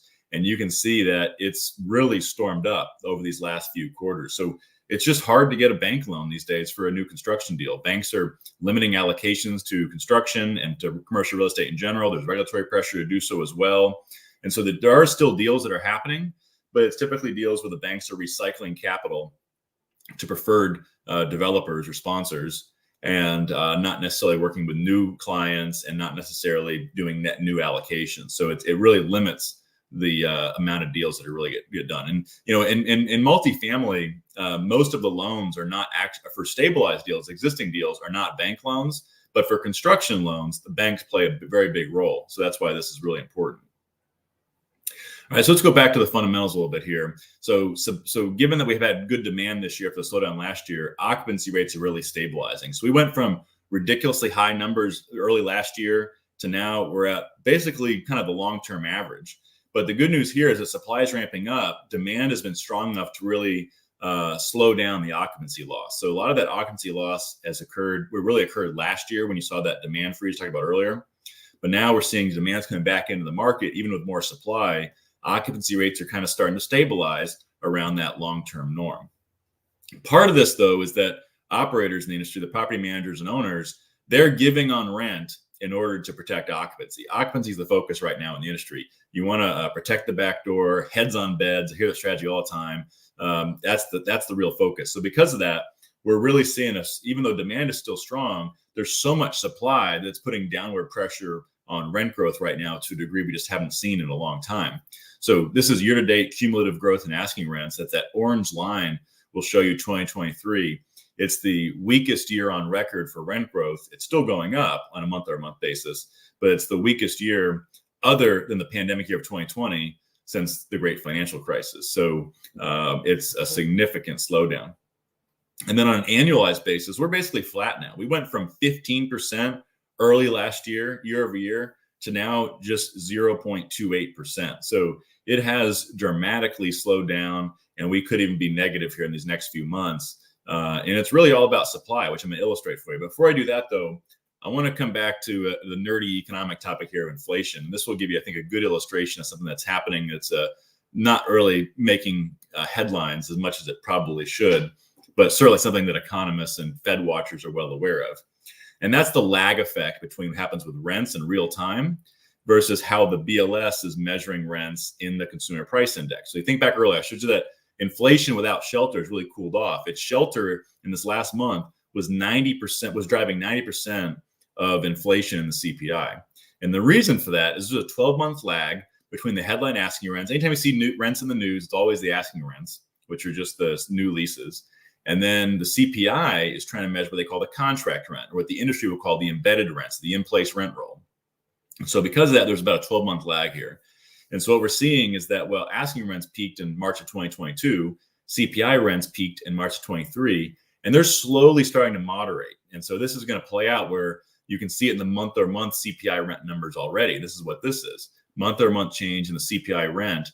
Then you can see these peak numbers occurred from really May, June of 2022 through the early part of 2023, and they've cooled off since then. So what this means is that going forward, we're burning off big monthly numbers in rent, CPI rent, and we're replacing them with much more pedestrian numbers. And so that's going to bring down CPI shelter over these next few months. And I think by the time we get to late winter, early spring of 24, that number is going to look a lot more normalish on shelter. And assuming everything else continues to kind of stabilize, all of a sudden CPI can be back below that 3% range that the Fed watches. Now, for full disclosure, I'm not a fiscal policy expert. I'm a rents guy. This is what I do. So I can't speak to their 2/3 of the equation in CPI, but certainly very confident, given the lagged impact of rents and CPI, that that's going to be a significant that the CPI shelter will be significantly slowing down over the course of the next 9 months. So let me go back to the supply theme you guys talked about. So again, I want to hammer home the point. It's all about supply. It's not about the demand story.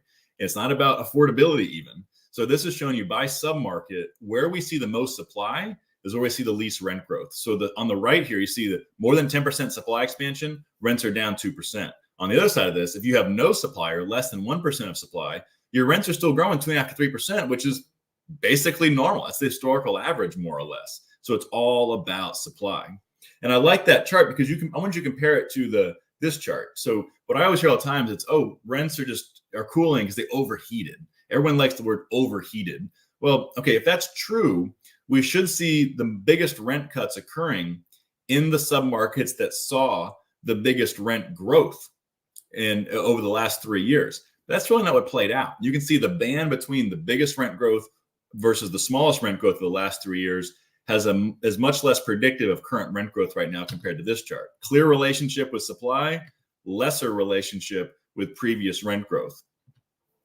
And then looking real quickly by region, most of the rent cuts that are occurring right now are concentrated in the South and in the West. That's where the supply is going. I'm not going to go through all these markets in detail for the sake of time, but generally the places we're still seeing rent growth right now, they're smaller markets that don't have much supply, particularly a lot of college towns that make this list, as well as places in the Northeast and the Midwest. On the flip side, we're seeing rent cuts that are occurring now in some of the more sluggish West Coast markets, as well as in the high supply yet high demand Sunbelt markets. And so you can see, I put bold the bigger markets here: Phoenix, Vegas, Austin, Jacksonville, Atlanta, Sacramento, Salt Lake, Raleigh, Oakland. San Francisco is going to be on this list for the next month as well. But even most of the West Coast is now negative, and a good chunk of the Sunbelt is. So next 18 months, those are going to be some tough numbers. But by 25 and 26, as supply comes down, those numbers should bounce up with concession burn off and occupancy improvement. So again, positive trend here. Rent growth is now coming in below income growth. Income is the green line versus orange in rents. This is on a lease over lease basis. And so after we had a period where rents outpaced incomes, now it's really flipped. And that's a positive long-term trend. So this is rent to income ratios. We get this by there's a lot of bad information out there on affordability. A lot of it's based on kind of apples and oranges analysis of pulling data from different places, and it kind of skews the reality of what happens in the sector. You know, I saw one the other day. It was from actually a respectable research group, and it said, you know, rent income ratio is like 40+%. It's like, wait a minute, like if you have any attachment at all to the industry, you know that just like applying for a mortgage, you apply for a rent, there is a background screening that occurs. Nobody is, I should say nobody, almost nobody, whether you're mom and pop or institutional, is renting to somebody who's going to pay more than a third of their income on rent, because they just can't, that's not affordable. Typically, we think about 30 to 33% rent income as an affordability barrier. And so that just really doesn't happen. And so, so right now for new lease signers at 23%, and that number could go down as we get further into the year. I'm going to jump forward a little bit here. I'm going to talk about rent collections, other good indicator of affordability. We're still seeing good rent collections in the market rate apartment market, particularly Class A and B with a higher rent, higher incomes. Class C is a little bit lower, but still around 94%. And the real challenges are in the affordable housing space. Even though rent's restricted there, the rent's attached to income in the area, you also have more affordability challenges because there are other costs for low-income households are not capped like their rent is. So that means there's less money available to pay rent. Now, another headwind to think about for the apartment sector right now is expenses. OpEx is way up. Turnover costs and property insurance premiums are big things right now. So turnover costs, basically the cost to prepare a unit for the next renter after a move out. So that's carpet, paint, repairs. So labor and materials have gotten so expensive. Also, now there's more turnover that costs are going up there, as well as property insurance premiums. So whether you're a homeowner or you own an apartment building, we're seeing that all over the country right now. It's especially bad in Florida and across the Gulf Coast, parts of Texas, Southern California, but it's really happening all across the country. So let me close with a few slides talking about the investments or the capital market space. And one thing I want to draw your attention to, just as a quick reminder, is we hear about the wall of maturities. I want to remind everybody that this is not a new thing.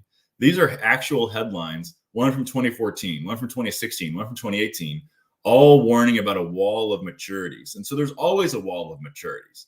And so this is not a new phenomenon. So that shouldn't be like a real scary term. Now, again, I want to downplay the risk, but it's also something to be mindful of, that this is this is not abnormal. Now, for all the reasons we've talked about, especially the cost of debt, apartment sales are really slowing off. So year to date, we're at half the volume, less than half the volume from in 23 than we saw in 2022. And part of that is this mismatch between buyer and seller expectations. There's a lot of buyers out there, but they want deals and they want positive leverage. And those deals just aren't out there right now at any scale. So cap rates are going up, but not nearly to the degree that interest rates have gone up. And I don't think you're going to see a relationship like that play out, nor has it really played out historically. And so we are seeing negative leverage deals that are happening, obviously on a smaller scale, among very well capitalized groups that are making a longer term bet. They're not flip artists, they're longer term players that have the capital to play this out and hope to be able to refinance when the rate environment is better. But they have some flexibility to do that usually. It could be 2 or 3 years out, whenever that may be. And again, the key is being lower leveraged.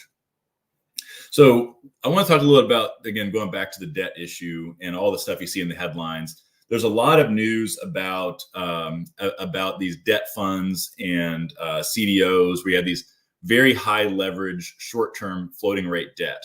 And I want to make, this chart is really important to understand how small of a piece of the pie that is. Most of the debt in the multifamily is $2 trillion. Most of it is the GSEs, which are Fannie Mae and Freddie Mac. It's HUD, the federal government. There's the banks, life insurance companies. All of this stuff is generally longer term debt, or at least, flexible shorter term debt. So there's going to be some issues in this, don't get me wrong, but these are not like the 5-alarm fires for the most part. Like these are longer term holders with less exposure, especially for those who didn't buy at 21 and 22 peak pricing, which is the bulk of the market. So that stuff's in pretty good shape. And so really has to draw your attention to is the stuff that's higher risk, higher leverage, more floating rate debt. That really gets you into these other pools, which is CMBS, ABS, and others. So this is kind of some of those newer debt funds that came up. TREP which is a data analytics firm. They put out some research recently. This is a little bit dated now. This is back in April, but it, just more for illustrative purposes, it'll give you a little bit of a picture. They estimated about 37 billion in at-risk multifamily loans. And that seemed like a scary number until you put it in the context of, okay, wait a minute, that's 2% of the total loans that are in this pie. And so it's not like, again, distress is real, but it's probably not going to be quite as significant as some folks think. So I want to just wrap up. I'm happy to take any comments later on. I know we're not doing a live Q&A here, but I just wanted to just kind of close with that, which is that there's still opportunity in the space long term. Investors are still looking for opportunities. There are a lot of investors out there. But if you're waiting for that great deal, it probably isn't happening. I think some of the best deals you're going to see are going to be kind of the hairiest deals where it's, lesser quality physical properties in lesser quality locations that are probably gonna be where you see the best pricing. But there's a lot of capital that's lined up for better quality deals and better quality locations. Lease up distress or Class A and B post value add deals and higher quality suburban and urban areas, like that type of stuff. You're going to see, I think, investors lining up to buy, and so we'll see how that plays out. So as Chris mentioned, he shared with you how you get a hold of me. Find me on LinkedIn. I'm also on Twitter, and happy to be connected with anybody who wants to reach out over those channels. Thank you so much, Jay. Yeah, he's not only is the data that you provide on LinkedIn very deep and valuable, but you're very good about engaging with comments on there. So yeah, if you definitely want to check out Jay, find him on LinkedIn, go to the Real Page website and look what him and the entire team are putting out. It's just great stuff. And then use this as a single tool of resource, and just combine it with other resources that you're using to help make educated decisions on how you should run your business. But thank you so much, Jay. That was amazing. I love it. And look forward to connecting with you again on LinkedIn. Great. Thank you, Chris. Absolutely. Take care. All right. We're just maybe 2 minutes ahead of schedule, but we're going to keep going right to our next speaker, because this is for you. This next session is going to be a Q&A. All right. I'm going to bring him up. It is none other than Mr. Eddie Gann himself. Eddie is a real estate investor and serial entrepreneur. He's the founder of Jet Lending, one of the first Home Investors franchise owners and a franchise restaurant owner. Not a lot of people know that. With over 1,700 personal investment deals, I think that's probably outdated, and an additional 3,700 deals closed through Jet Lending. His extensive experience in the industry has earned him legend status among many investors. How you doing, Eddie? Oh, I'm doing pretty good. That sounds a whole lot more glamorous than it really is, I assure you. Well, I mean, the experience still, it speaks volume, because you've done a lot of deals and you've been a part of a lot of transactions, and you've also done it over an extended period of time. So a lot of folks have gotten in this industry since 2012-ish, when things started to turn around. And from that point until COVID, there hasn't been a lot of major interruptions. It's been a pretty good tailwind run. So the market we're in now, it's kind of the first heavy headwinds we've really seen on I'm speaking residential here, on a macro basis. So that's kind of the context that I want to have here. And just a quick backstory. I met you, Eddie. It was around that time. Things were pulling out. It was around 2010. Things were starting to turn around in Houston. And I was networking on Craigslist. I don't know if people go on Craigslist anymore, but I was looking for, I was building my buyer's list. That's what you're supposed to do. You're supposed to build your buyer's list. And I reached out to some deal you had, and you were like, hey, I own a hard money company. And you ended up funding my wife and I, our very first deal in Houston that we did. You funded several of those first ones. And, you've been a great partner in various, ventures and events, and, the deals and your events locally and everything you've done. You've been a really good part of the community, so I appreciate it. And I'm hoping you pay us off on that loan someday, real soon. One of these days, I promise. $1 a month. I think I bought several houses from you, Chris. Yeah. I've never done a lot of wholesale deals just because I like the confidence of I close and then the double close. But you're one of the few that I've always been confident you've got the cash, and then you can close. So yeah, I've wholesaled a few deals to you. Hopefully they did all right. Yeah, you mentioned the 2008, 2009, 2010 timeframe a little bit, and then you mentioned COVID a little bit. Yeah, the big thing now is one word: interest rates. Yeah. Well, we got higher rates than we did back then. It's kind of insane. I mean, there's a whole era of investors who they don't know anything other than interest rates falling, and all of a sudden that's not happening anymore. They're going in the opposite direction at rapid pace. So this is a Q&A session. If you got a question for Eddie, drop it in the chat. Now I'm monitoring right now. I'm monitoring the YouTube chat. So if you drop a question there, I'm going to see it. If you drop it somewhere else, I'm not saying I won't see it. It's just harder for me to see. But in any case, I'm going to kick it off here. How have you adjusted your exit strategies going in on deals, over the last, say 12 months or so? Mm-hmm. Well, I'm going to say it's probably more about price point presentation than anything. When you say an adjustment, we were all trained in this business, and rightfully so, to look at sales data. Now, what we look at as much as anything is actives and pendings, where they are, that ratio of actives to pendings. I'll give a quick, totally opposite of the spectrum examples. Let's say you're looking at a half a mile circle or your subdivision, and you see 28 actives and 1 pending. Well, that's going to tell you real quick they're not moving very well. And then the other example, on the other end of the spectrum B, there's 14 actives and there's 9 pendings. Very different data. So we're looking at actives and pendings harder than we've ever looked before, because when I buy a house today, yes, I'm looking at sales data, but I'm looking at the actives. What am I competing with tomorrow when I close on this house? Where's my competition? So we're gonna use that data for our ARV as much so, if not more, than we're using sales data. Does that make sense what I'm saying, Chris? No, 100%. I mean, sales data, that's data from yesterday. And yesterday, now I'm thinking, usually when you go back and look at comps, appraisals, they'll use 6 months, but the market 6 months ago is nothing like it is today. Mm-hmm. Yeah. Even 90 days, it's different. So I'll kind of share what I've done, and then you can let me know if you do the same thing or if you do something different. But I usually go back 90 days, or I'll go back 180 days. I'll look at things, but then I'm going back 90 days, 60 days, 30 days. I'm seeing what is that trend looking like? And that data, especially in a market that has changed so rapidly, the closer you can get in the next 30, 45 days, that's a lot more accurate than things 180 days ago. And then, of course, you got to still calculate in the pendings and actives. Mm-hmm.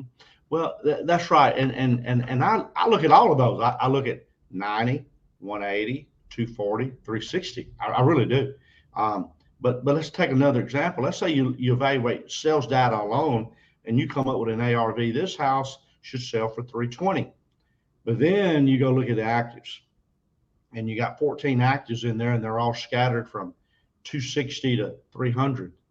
Well, that 320 doesn't make a whole lot of sense anymore, does it?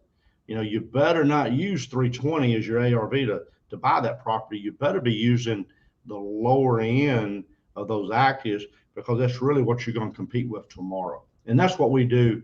And we do it more now than we ever have in the past. Yeah. And you've been a big proponent of driving the comps too. So I imagine that also includes driving those actives and seeing how your property stacks up.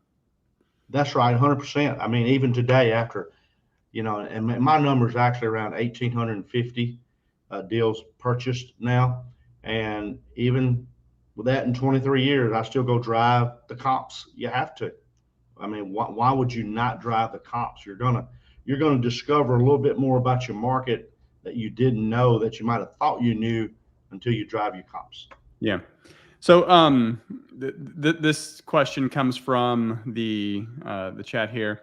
Can bad market conditions give opportunity to close profitable real estate deals in the long run? Well, the short answer is yes. And then you expand upon that. You know, and we talked about this a lot whenever the market was a feeding frenzy for sellers. It was a hot seller market. 2019, 2018 through 21. I mean, it's never been hotter to sell a house, but it was a little more difficult to buy. I remember being on stage every night. We talked about what if the market changes? What if the market changes? And everybody was, a little nervous about it. There's really no need to be nervous. You very simply change your strategy based on market conditions.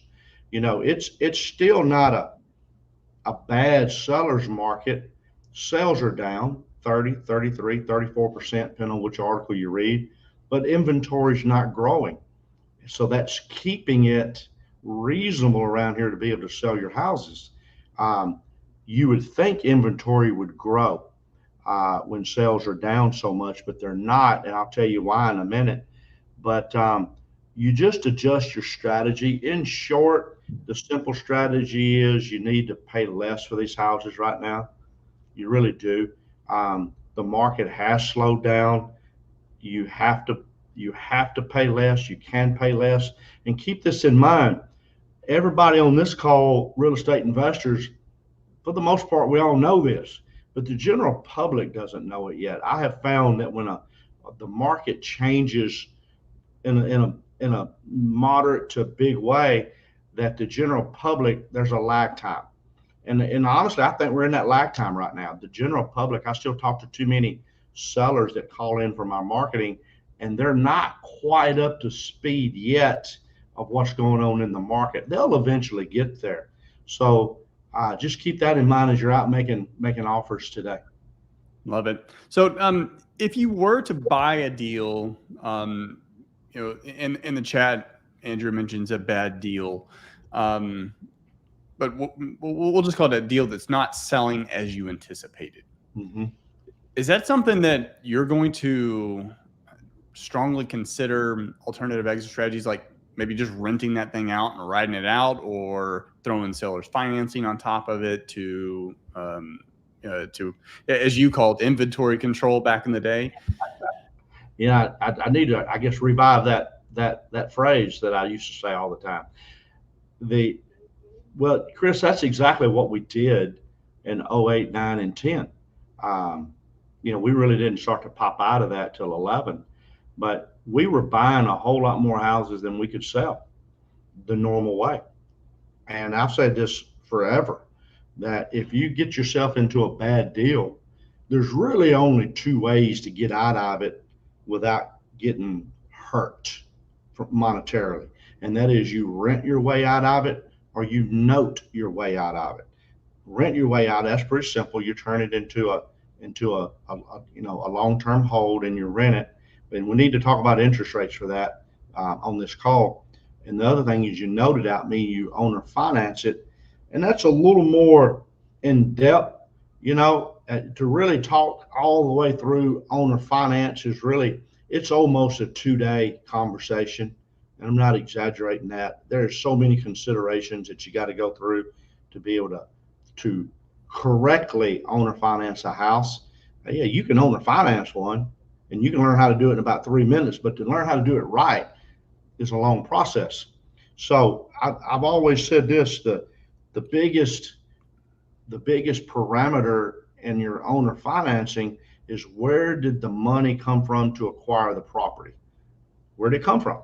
Was it your cash? Was it somebody else's cash? Was it short-term financing? Was it long-term financing? Where did that money come from?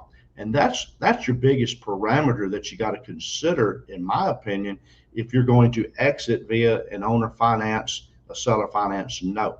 But there's no better thing out there to get you out of a bad deal into a better deal long-term than to rent them, in my opinion. And I've had to do that on several occasions where we bought a house and maybe we made some mistakes on the comps, or repairs just, ran over budget, and we ended up having to rent them out. And on almost every occasion, time does its thing, especially in the strong market we were in. It may take longer to do that in the coming markets. We don't know, but we were able to rent it out. We sold 2 of them this year. We sold 2 of them for a profit. In simple terms for the guys, it's maybe guys and ladies that's not as experienced is, so how does renting get you out of it? Well, number one, appreciation over time. Yeah. Okay. Number 2, pay down of the mortgage debt. So basically, hopefully you're at least breaking even on your rent and your payment. So your rent payment goes to pay the debt, which is paying the mortgage down. And appreciation, we're not going to get great appreciation this year, but we're going to get it again. We just don't know exactly when that's going to be. If you take, the 3 years of 2019, 2020, 2021, the 3 years combined in Texas, was basically 40% appreciation to low 40%, depending on which data you want to read. It's 40 to 44% over a 3-year period. That's a heck of a gain in your rental portfolio. We will see that again. It's not going to be 2023, but we're going to see it again. Yeah. Yeah. Well, I'm going to get back to that, but one other question you'll like. When he says drive your comps, do you literally mean drive your comps? Yeah, you go look at them. You drive by and look at them. And share exactly what is the primary benefit that you're driving your comps versus just looking on the MLS, looking at the streets? You're verifying that comps data is similar to your subject property. Yeah. Okay. You or non-similar. You thought it was a good comp, now it's not, because you think your property is worth $300,000 and you got this comp just right around the corner for $420, and you're going, wow, I might be able to get $420 for that. And you drive over there and it's got a 40 by 60 brand new metal building sitting in the backyard. That's probably a really good example that you may not know had that. And that's a game changer for that comp. You can't use the 420 anymore because it's got a 40 by 60 metal building sitting in the backyard that you didn't know about. Yeah. And especially in markets like Houston, where there's no zoning laws, and one street over can be the same neighborhood, but night and day difference in curb appeal. And then there's the neighbors. What do the neighbors look like? If your neighbors aren't quite the same as their neighbors, that's going to have an impact. It's verification. I guess if I had to pick one word of why you drive the comp, verification. You're verifying that your data supports what you think it supports. Yeah. So how do you think appreciation is going to play out over, say, 24, 25? Most economists right now are calling for the rest of this year to be pretty flat. Yeah. And then maybe pulling out a little higher next year. It's not going to be like it has been, but what are your thoughts? Well, I can tell you this about 2024. I'm not going to sit here and absolutely tell you what's going to happen. I can tell you what I think is going to happen, but I'll guarantee you this: the market's going to be different in 2024 than it is now. I guarantee you. We're going to be sitting here next year, late 2024, staring at an election, and we're going to be talking about how it was in 2023, and oh my goodness, look where we are now. Because it's like that all the time. Every year or every few years, you get a pretty good change. Some of it more drastic than others. But the biggest thing I think is going to happen for 2024, and it's all going to be election driven, is I think, and most of the economists put this in writing, is they believe interest rates are going to drop due to Washington's going to force interest rates down going into the election. That's what the general consensus is out there. How it affects appreciation, I'll say this: in 19, 20, and 21, you heard every day about the housing demand, that there was an undersupply of housing. Well, these the sales slowed down and sales have decreased due to interest rates. The lack of housing has not gone away. There's still more demand than there are houses. That's one of the reasons that the builders are so hot right now. The reason inventory is staying low is simple. 85% of all home mortgages today in the United States, and I'm talking mortgages for homestead owners, people that live in that house, 85% of those mortgages are 5% or less in interest rate. 65% are 4% or less. So and it is very well documented that there's a record low of new listings coming on board, and it's due to all of these people are in low interest rates, are not going to move that house with that sitting there with that 4.5% interest rate. It's just not going to happen. So there's still a housing demand. The people that are benefiting the most right now is the new construction. The problem therein lies affordability, because interest rates are high, and you can't go buy a new built house for $200,000. But I can buy an old house in Pasadena and remodel it and put $50,000 in it and sell it for $200,000. So you get this totally out of whack affordability issue going on, and it gets very complex.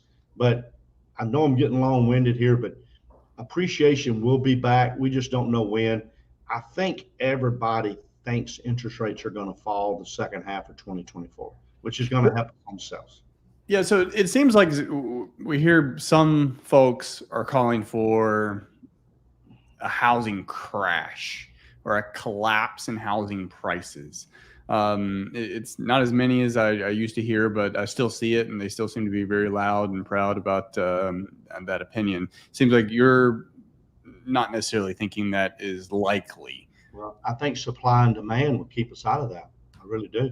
You got to understand, some of these articles you read they're trying to get a click because they get paid a penny every time somebody hits that button. And this is no exaggeration, it's almost every week. I'll read National Mortgage News article. There is a huge inventory of foreclosures on the way. And I'm telling you, about 3 or 4 o'clock in the afternoon, you'll see another national headline by someone else, or it could be National Mortgage News again, saying, the foreclosure rate is less than 1% right now, the lowest it's been in years. And they're trying to get you to click. So you have to be careful in what you read out there. I don't think supply and demand would allow the possibility you mentioned, Chris. There's still high demand and low supply, especially in Texas. Texas is growing at 2% a year. Last year, people don't realize this, but we went over 30 million people in Texas now. And we gained another 600,000 people in Texas last year, and it's going to happen again this year. It's kind of hard to have a housing crash when you got 600,000 people moving to your state every year. And one of the key elements of life is shelter, meaning a house. So what do you say to folks? I mean, you go to a lot of events. What do you say to folks that say they just want to stay liquid right now for a good buying opportunity when houses go on sale? Well, I think it's smart to stay liquid all the time, regardless of the year. I've always said this: as long as you're liquid, you can't get in trouble. But I know what you're saying. I don't think I've ever met a real estate investor who's been successful and been in it a while who said one of these comments. I wish I would have got started a little later. I wish I wouldn't have started in 2010. I wish I would have waited 2015. I don't think you ever hear that. I don't think you ever hear a landlord or an investor that's bought hundreds and hundreds and hundreds of houses ever say, I wish I would have bought a few less. I wish I wouldn't have bought as many. You never hear that. So it's, in my opinion, and I'm not trying to sell books or tapes here, there's never really a bad time to get into real estate investing. It's just different strategies at the point in time that you enter. Yeah. Now, a lot of folks actually say the opposite. Those who have been in the industry for long enough, it's I wish I bought more. I certainly say that. I mean, I ring my bell when I say, hey, we flipped 200 houses, but really, in all honesty, I would rather say, hey, we bought 50 and we held them all. I'm sad I flipped 200 houses. I wish we kept them all. I'll use two examples there. When Allison moved through here in 01 and flooded us so bad, I was scared to death. I thought, man, you can't go buy all these flood houses. It's going to be a collapse. I bought about 15. When it was all said and done, I should have bought 115. Yeah. Okay. And I remember that lesson when Ike rolled around. But still, I had a hard time. No, not Ike, Harvey. I had a hard time convincing myself to go buy a ton of them. So I bought a lot of them, but I didn't buy as many as I could have. Reflecting back on it, I probably should have bought a lot more as long as I stayed out of Meyerland. Because that's really the one of only two areas of the city that hasn't recovered really fully. Is Meyerland. The other one is a little bit West Memorial. But But anyway, the point being, as long as you buy where you need to be buying with the appropriate amount of discount, what I call equity capture when you purchase it, you as long as you do those things and do them wisely, you'll be okay. Yeah, it all comes down to having risk mitigated returns, knowing what you want, what your goals are, knowing your market, and how's this particular property going to meet those goals. And then I like to also throw in multiple exit strategies. So if you can't sell it, you can rent it, and at a bare minimum, hopefully just break even. Yeah, and I'll say this. I mean, there's so many new and young investors, and they get really nervous and really scared, and maybe scared is a strong word. They get really just, should they do it? Should they not do it? And I'll give this plug for Jet Lending, and it's really some of my other friends that loan money in Houston. If you don't know if your deal is a deal, or if you don't know whether you should or shouldn't, man, you just take that deal to a hard money lender, and you're going to know real quick whether you should buy it or not, because if a hard money lender is willing to give you 100% financing or close to 100% financing, you can pretty well rest assured you probably got yourself a good deal. Yeah. And I'll turn the flip on that. If your hard money lender tells you, don't do it, or you're going to have to put a whole bunch of money down to do the deal with us, that's probably a clue that maybe your deal is not as good as you might like. Does that make sense?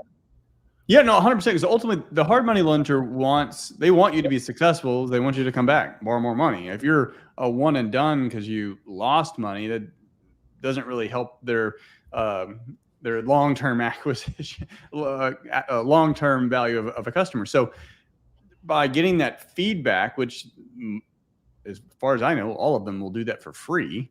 That's right. By getting that feedback, that's valuable because they look at not just 5 deals a week or 5 deals a month. They're looking at 10, 20, 50 a day or a week. Right. And they've got that market excellence, that market knowledge. I'm sorry. I know all the hard money. And I say I know them all. I think I know them all the hard money lenders in Houston. 98% of them are good people. They're good guys. They'll help you. I put us in that category, but that's a surefire way to know if your deal's a deal or not. Yeah. And really, if it's your first few investors, you should be using a hard money lender. Probably. There's so many benefits. There's just the getting the feedback from someone who's done that many deals, and also they're going to know the vendors, who to recommend for insurance, who to recommend for title, who to recommend for contractors. Like y'all, Jet, recommending contractors. Just HVAC alone, when I was going in, I remember I got a bid for $18,000 in replacing HVAC back in 2011. And I was astounded that it cost that much, but I had no other knowledge that was odd. And then I got a second quote. It was $12,000. Now I'm thinking, sweet, I just saved a lot of money. And then Jet's project manager said, no, give this guy a call. I think we paid $5. Yeah. I went from 18 to 12, and I was about to pull the trigger on 12 and paid $5. Well, that's exactly right. I mean, it's such a learning curve out there. And, I'll say this, we all go to a lot of events, and sometimes I sit in there and I listen to whoever's on the stage and speaking, but where I find myself more often than not is talking to vendors. I want to go talk to the roofer. I want to go talk to the, to the electrician. I want to go talk to those guys. That's where the knowledge is when you go to the events. Speaking of which, how do you find, other than just networking events, how do you really find the quality, or how do you vet quality contractors? Because that's really, from a flipping business, that's, in my opinion, the most challenging part of the entire flipping process is managing contractors. I think it is. It's to me, when I'm looking for a new contractor, I start calling buddies. I start calling friends. I start calling people in the industry, say, hey, I need a such and such contractor. Who you got? Here's one you're always looking for. I need a foundation guy that works on block and beam. Okay. You're always looking for that guy. So I call my buddies and quiz them. All right, who you got? Who have you used? Who's good? And you'll normally end up with 2 or 3 or 4.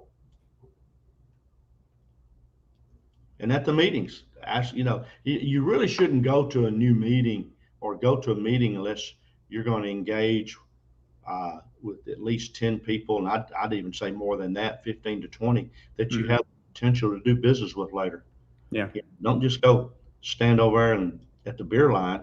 You got to start talking to some people and meet them and find people you can do business with. This was my strategy because I'm an introvert. So 10, 15 people, it's a challenge for me.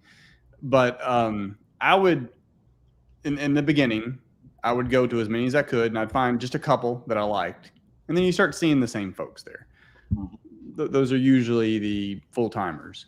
And I would go with a purposeful question that I was going to ask. And I knew specifically who was going to be there. And I knew, so I'd have a couple of them. And I'd have 1 or 2 questions that I would ask. So I went there with a mission, and I would ask them. And I always warn people, when you do this, 1 or 2 questions. Like, you don't want to trap the host for 45 minutes in a corner and talk their ear off, because you don't want them running from you later on. Ask 1 or 2 questions, thank them, and then just come back. Keep doing that. And then you do that for 12 months. Like, that's a wealth of information. I did that to you. I mean, because y'all, Jet Lending, put on phenomenal events.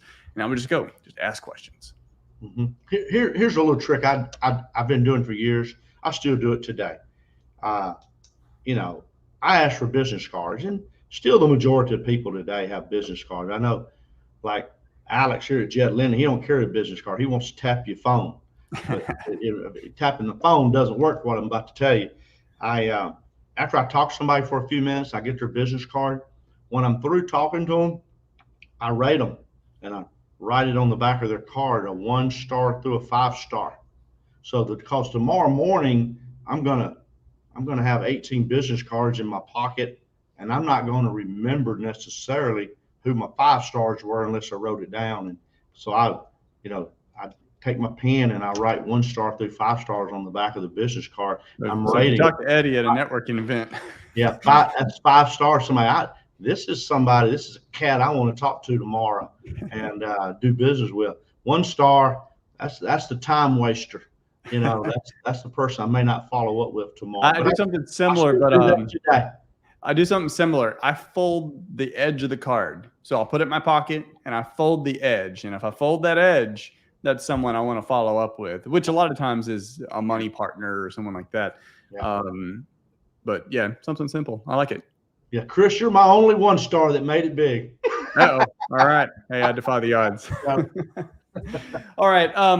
In these just final few minutes, any advice on how to proceed going in on your first deal in this market, just to mitigate risks?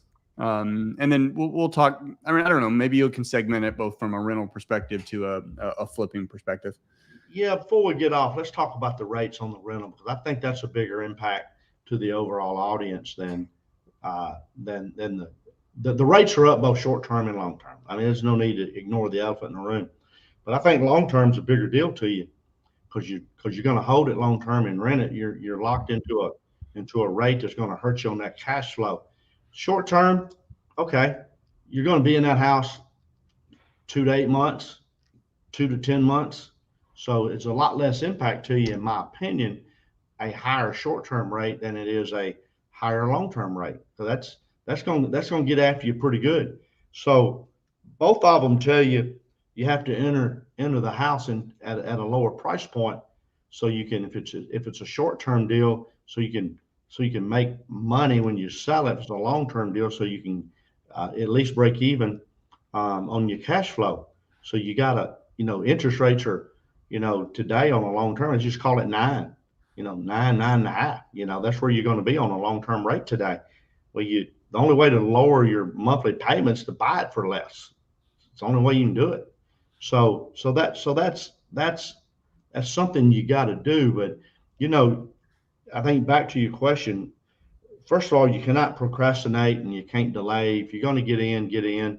Like I said earlier, you don't ever hear investors say, "I wish I would have got in later," but you got to get educated. You're in the audience today. Maybe it's your first time to attend an event like this. I commend you for being here. Listen to the people that really know what they're talking about. Maybe don't take quite as much advice off of Facebook, because 99% of the questions asked or answered on a Facebook question are inaccurate, in my opinion. So you got to start hanging out, getting to know the folks that know what they're doing, and get yourself educated, and eventually you gotta jump in the water. Yep. So we had I've got a whole list of other questions that we're just not gonna have time to get to. Maybe we can. I know you used to do some classes on creative financing. You mentioned that's like a two-day topic. Also subject to, which I think subject to, and I don't know if you want to chime in just for a minute on subject to. I think it's something that has when cash was so cheap, it didn't make sense as much, but now it kind of does, and it actually could be a very lucrative strategy for those that know how to do it properly to control these mortgages. But there's a lot of opportunity. You just got to know how to do it. Yeah, properly is a key word there. I mean, it's easy to jump in and do a deal subject to. It's difficult and time consuming to do them right. Dot your I's and cross your T's. Regulatory, Texas Property Code a few years ago jumped in about reporting to the lenders on an unpaid lien. So it's just a lot of things you got to know. I think sub 2 gets overused a little bit because people try to use sub 2 to make a bad deal a good deal. It doesn't work like that, in my opinion. Sub 2 will make an average deal better. Mm-hmm. It makes a deal a little bit better. It doesn't turn a bad deal into a good deal. It's still not enough play most of the time. Love it. How can folks reach out to you? Eddie, EDDIE at jetlending.com or info@jetlending.com is probably the best and most efficient, and get with us. The phone number on the screen behind me is our office, the 281-872-7800. But we're pretty easy to find, and we're pretty out there. We attend a lot of events. We're extremely active. And I'll say this, you can research us pretty heavily, and our reputation is stellar in Texas. Well, we take care of our clients. Are we going to see some more live events this fall? Maybe. We're so busy. Yeah.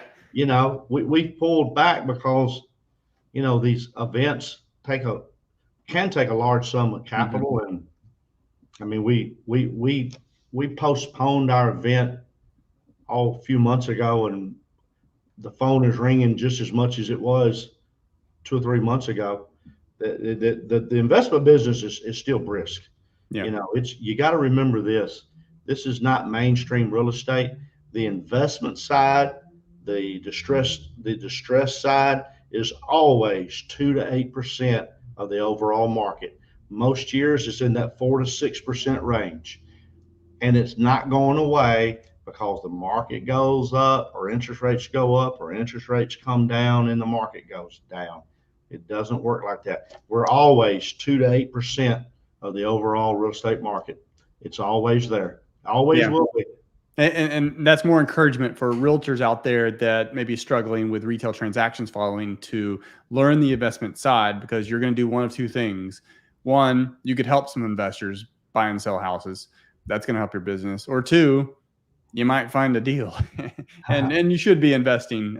If you're a realtor, you've got to invest as well. Well, a good investor is a repeat client. Yep, 100%. Where a homeowner is a client every 7 years. Oh, that's 100% true. 100% true. Well, thank you so much, Eddie. Any final thoughts? Thanks for having me. I always enjoy your show. I always enjoy visiting with you.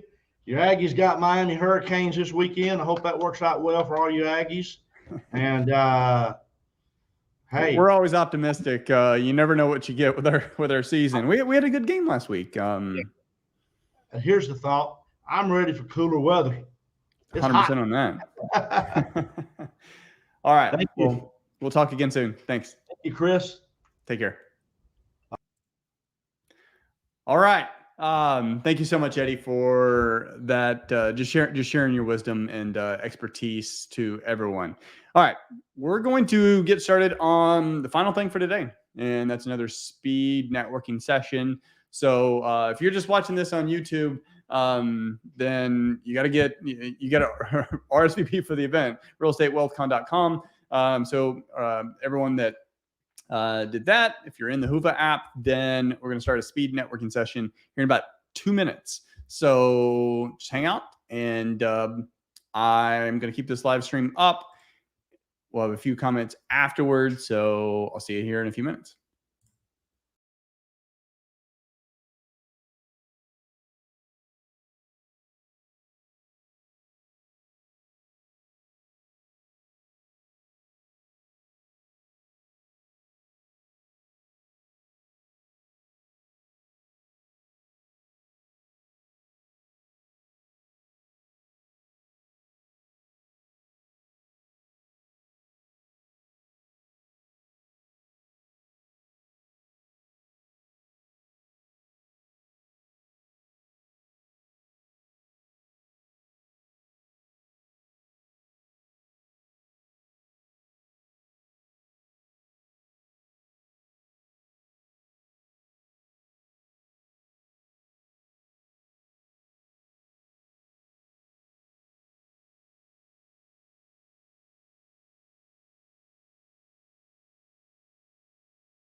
All right, we're back. So if you participated in that speed networking session, you should be able to see everyone that you connected with, and that way you can share. You can go back and share their your contact information with them, reconnect, extend the conversation after this event. Okay, so that's really a wrap. I mean, we had 58 speakers, well over 40 hours. I think it's like 44, 45 hours of content, which is a lot more than I originally anticipated. But that's great. Like more value, right?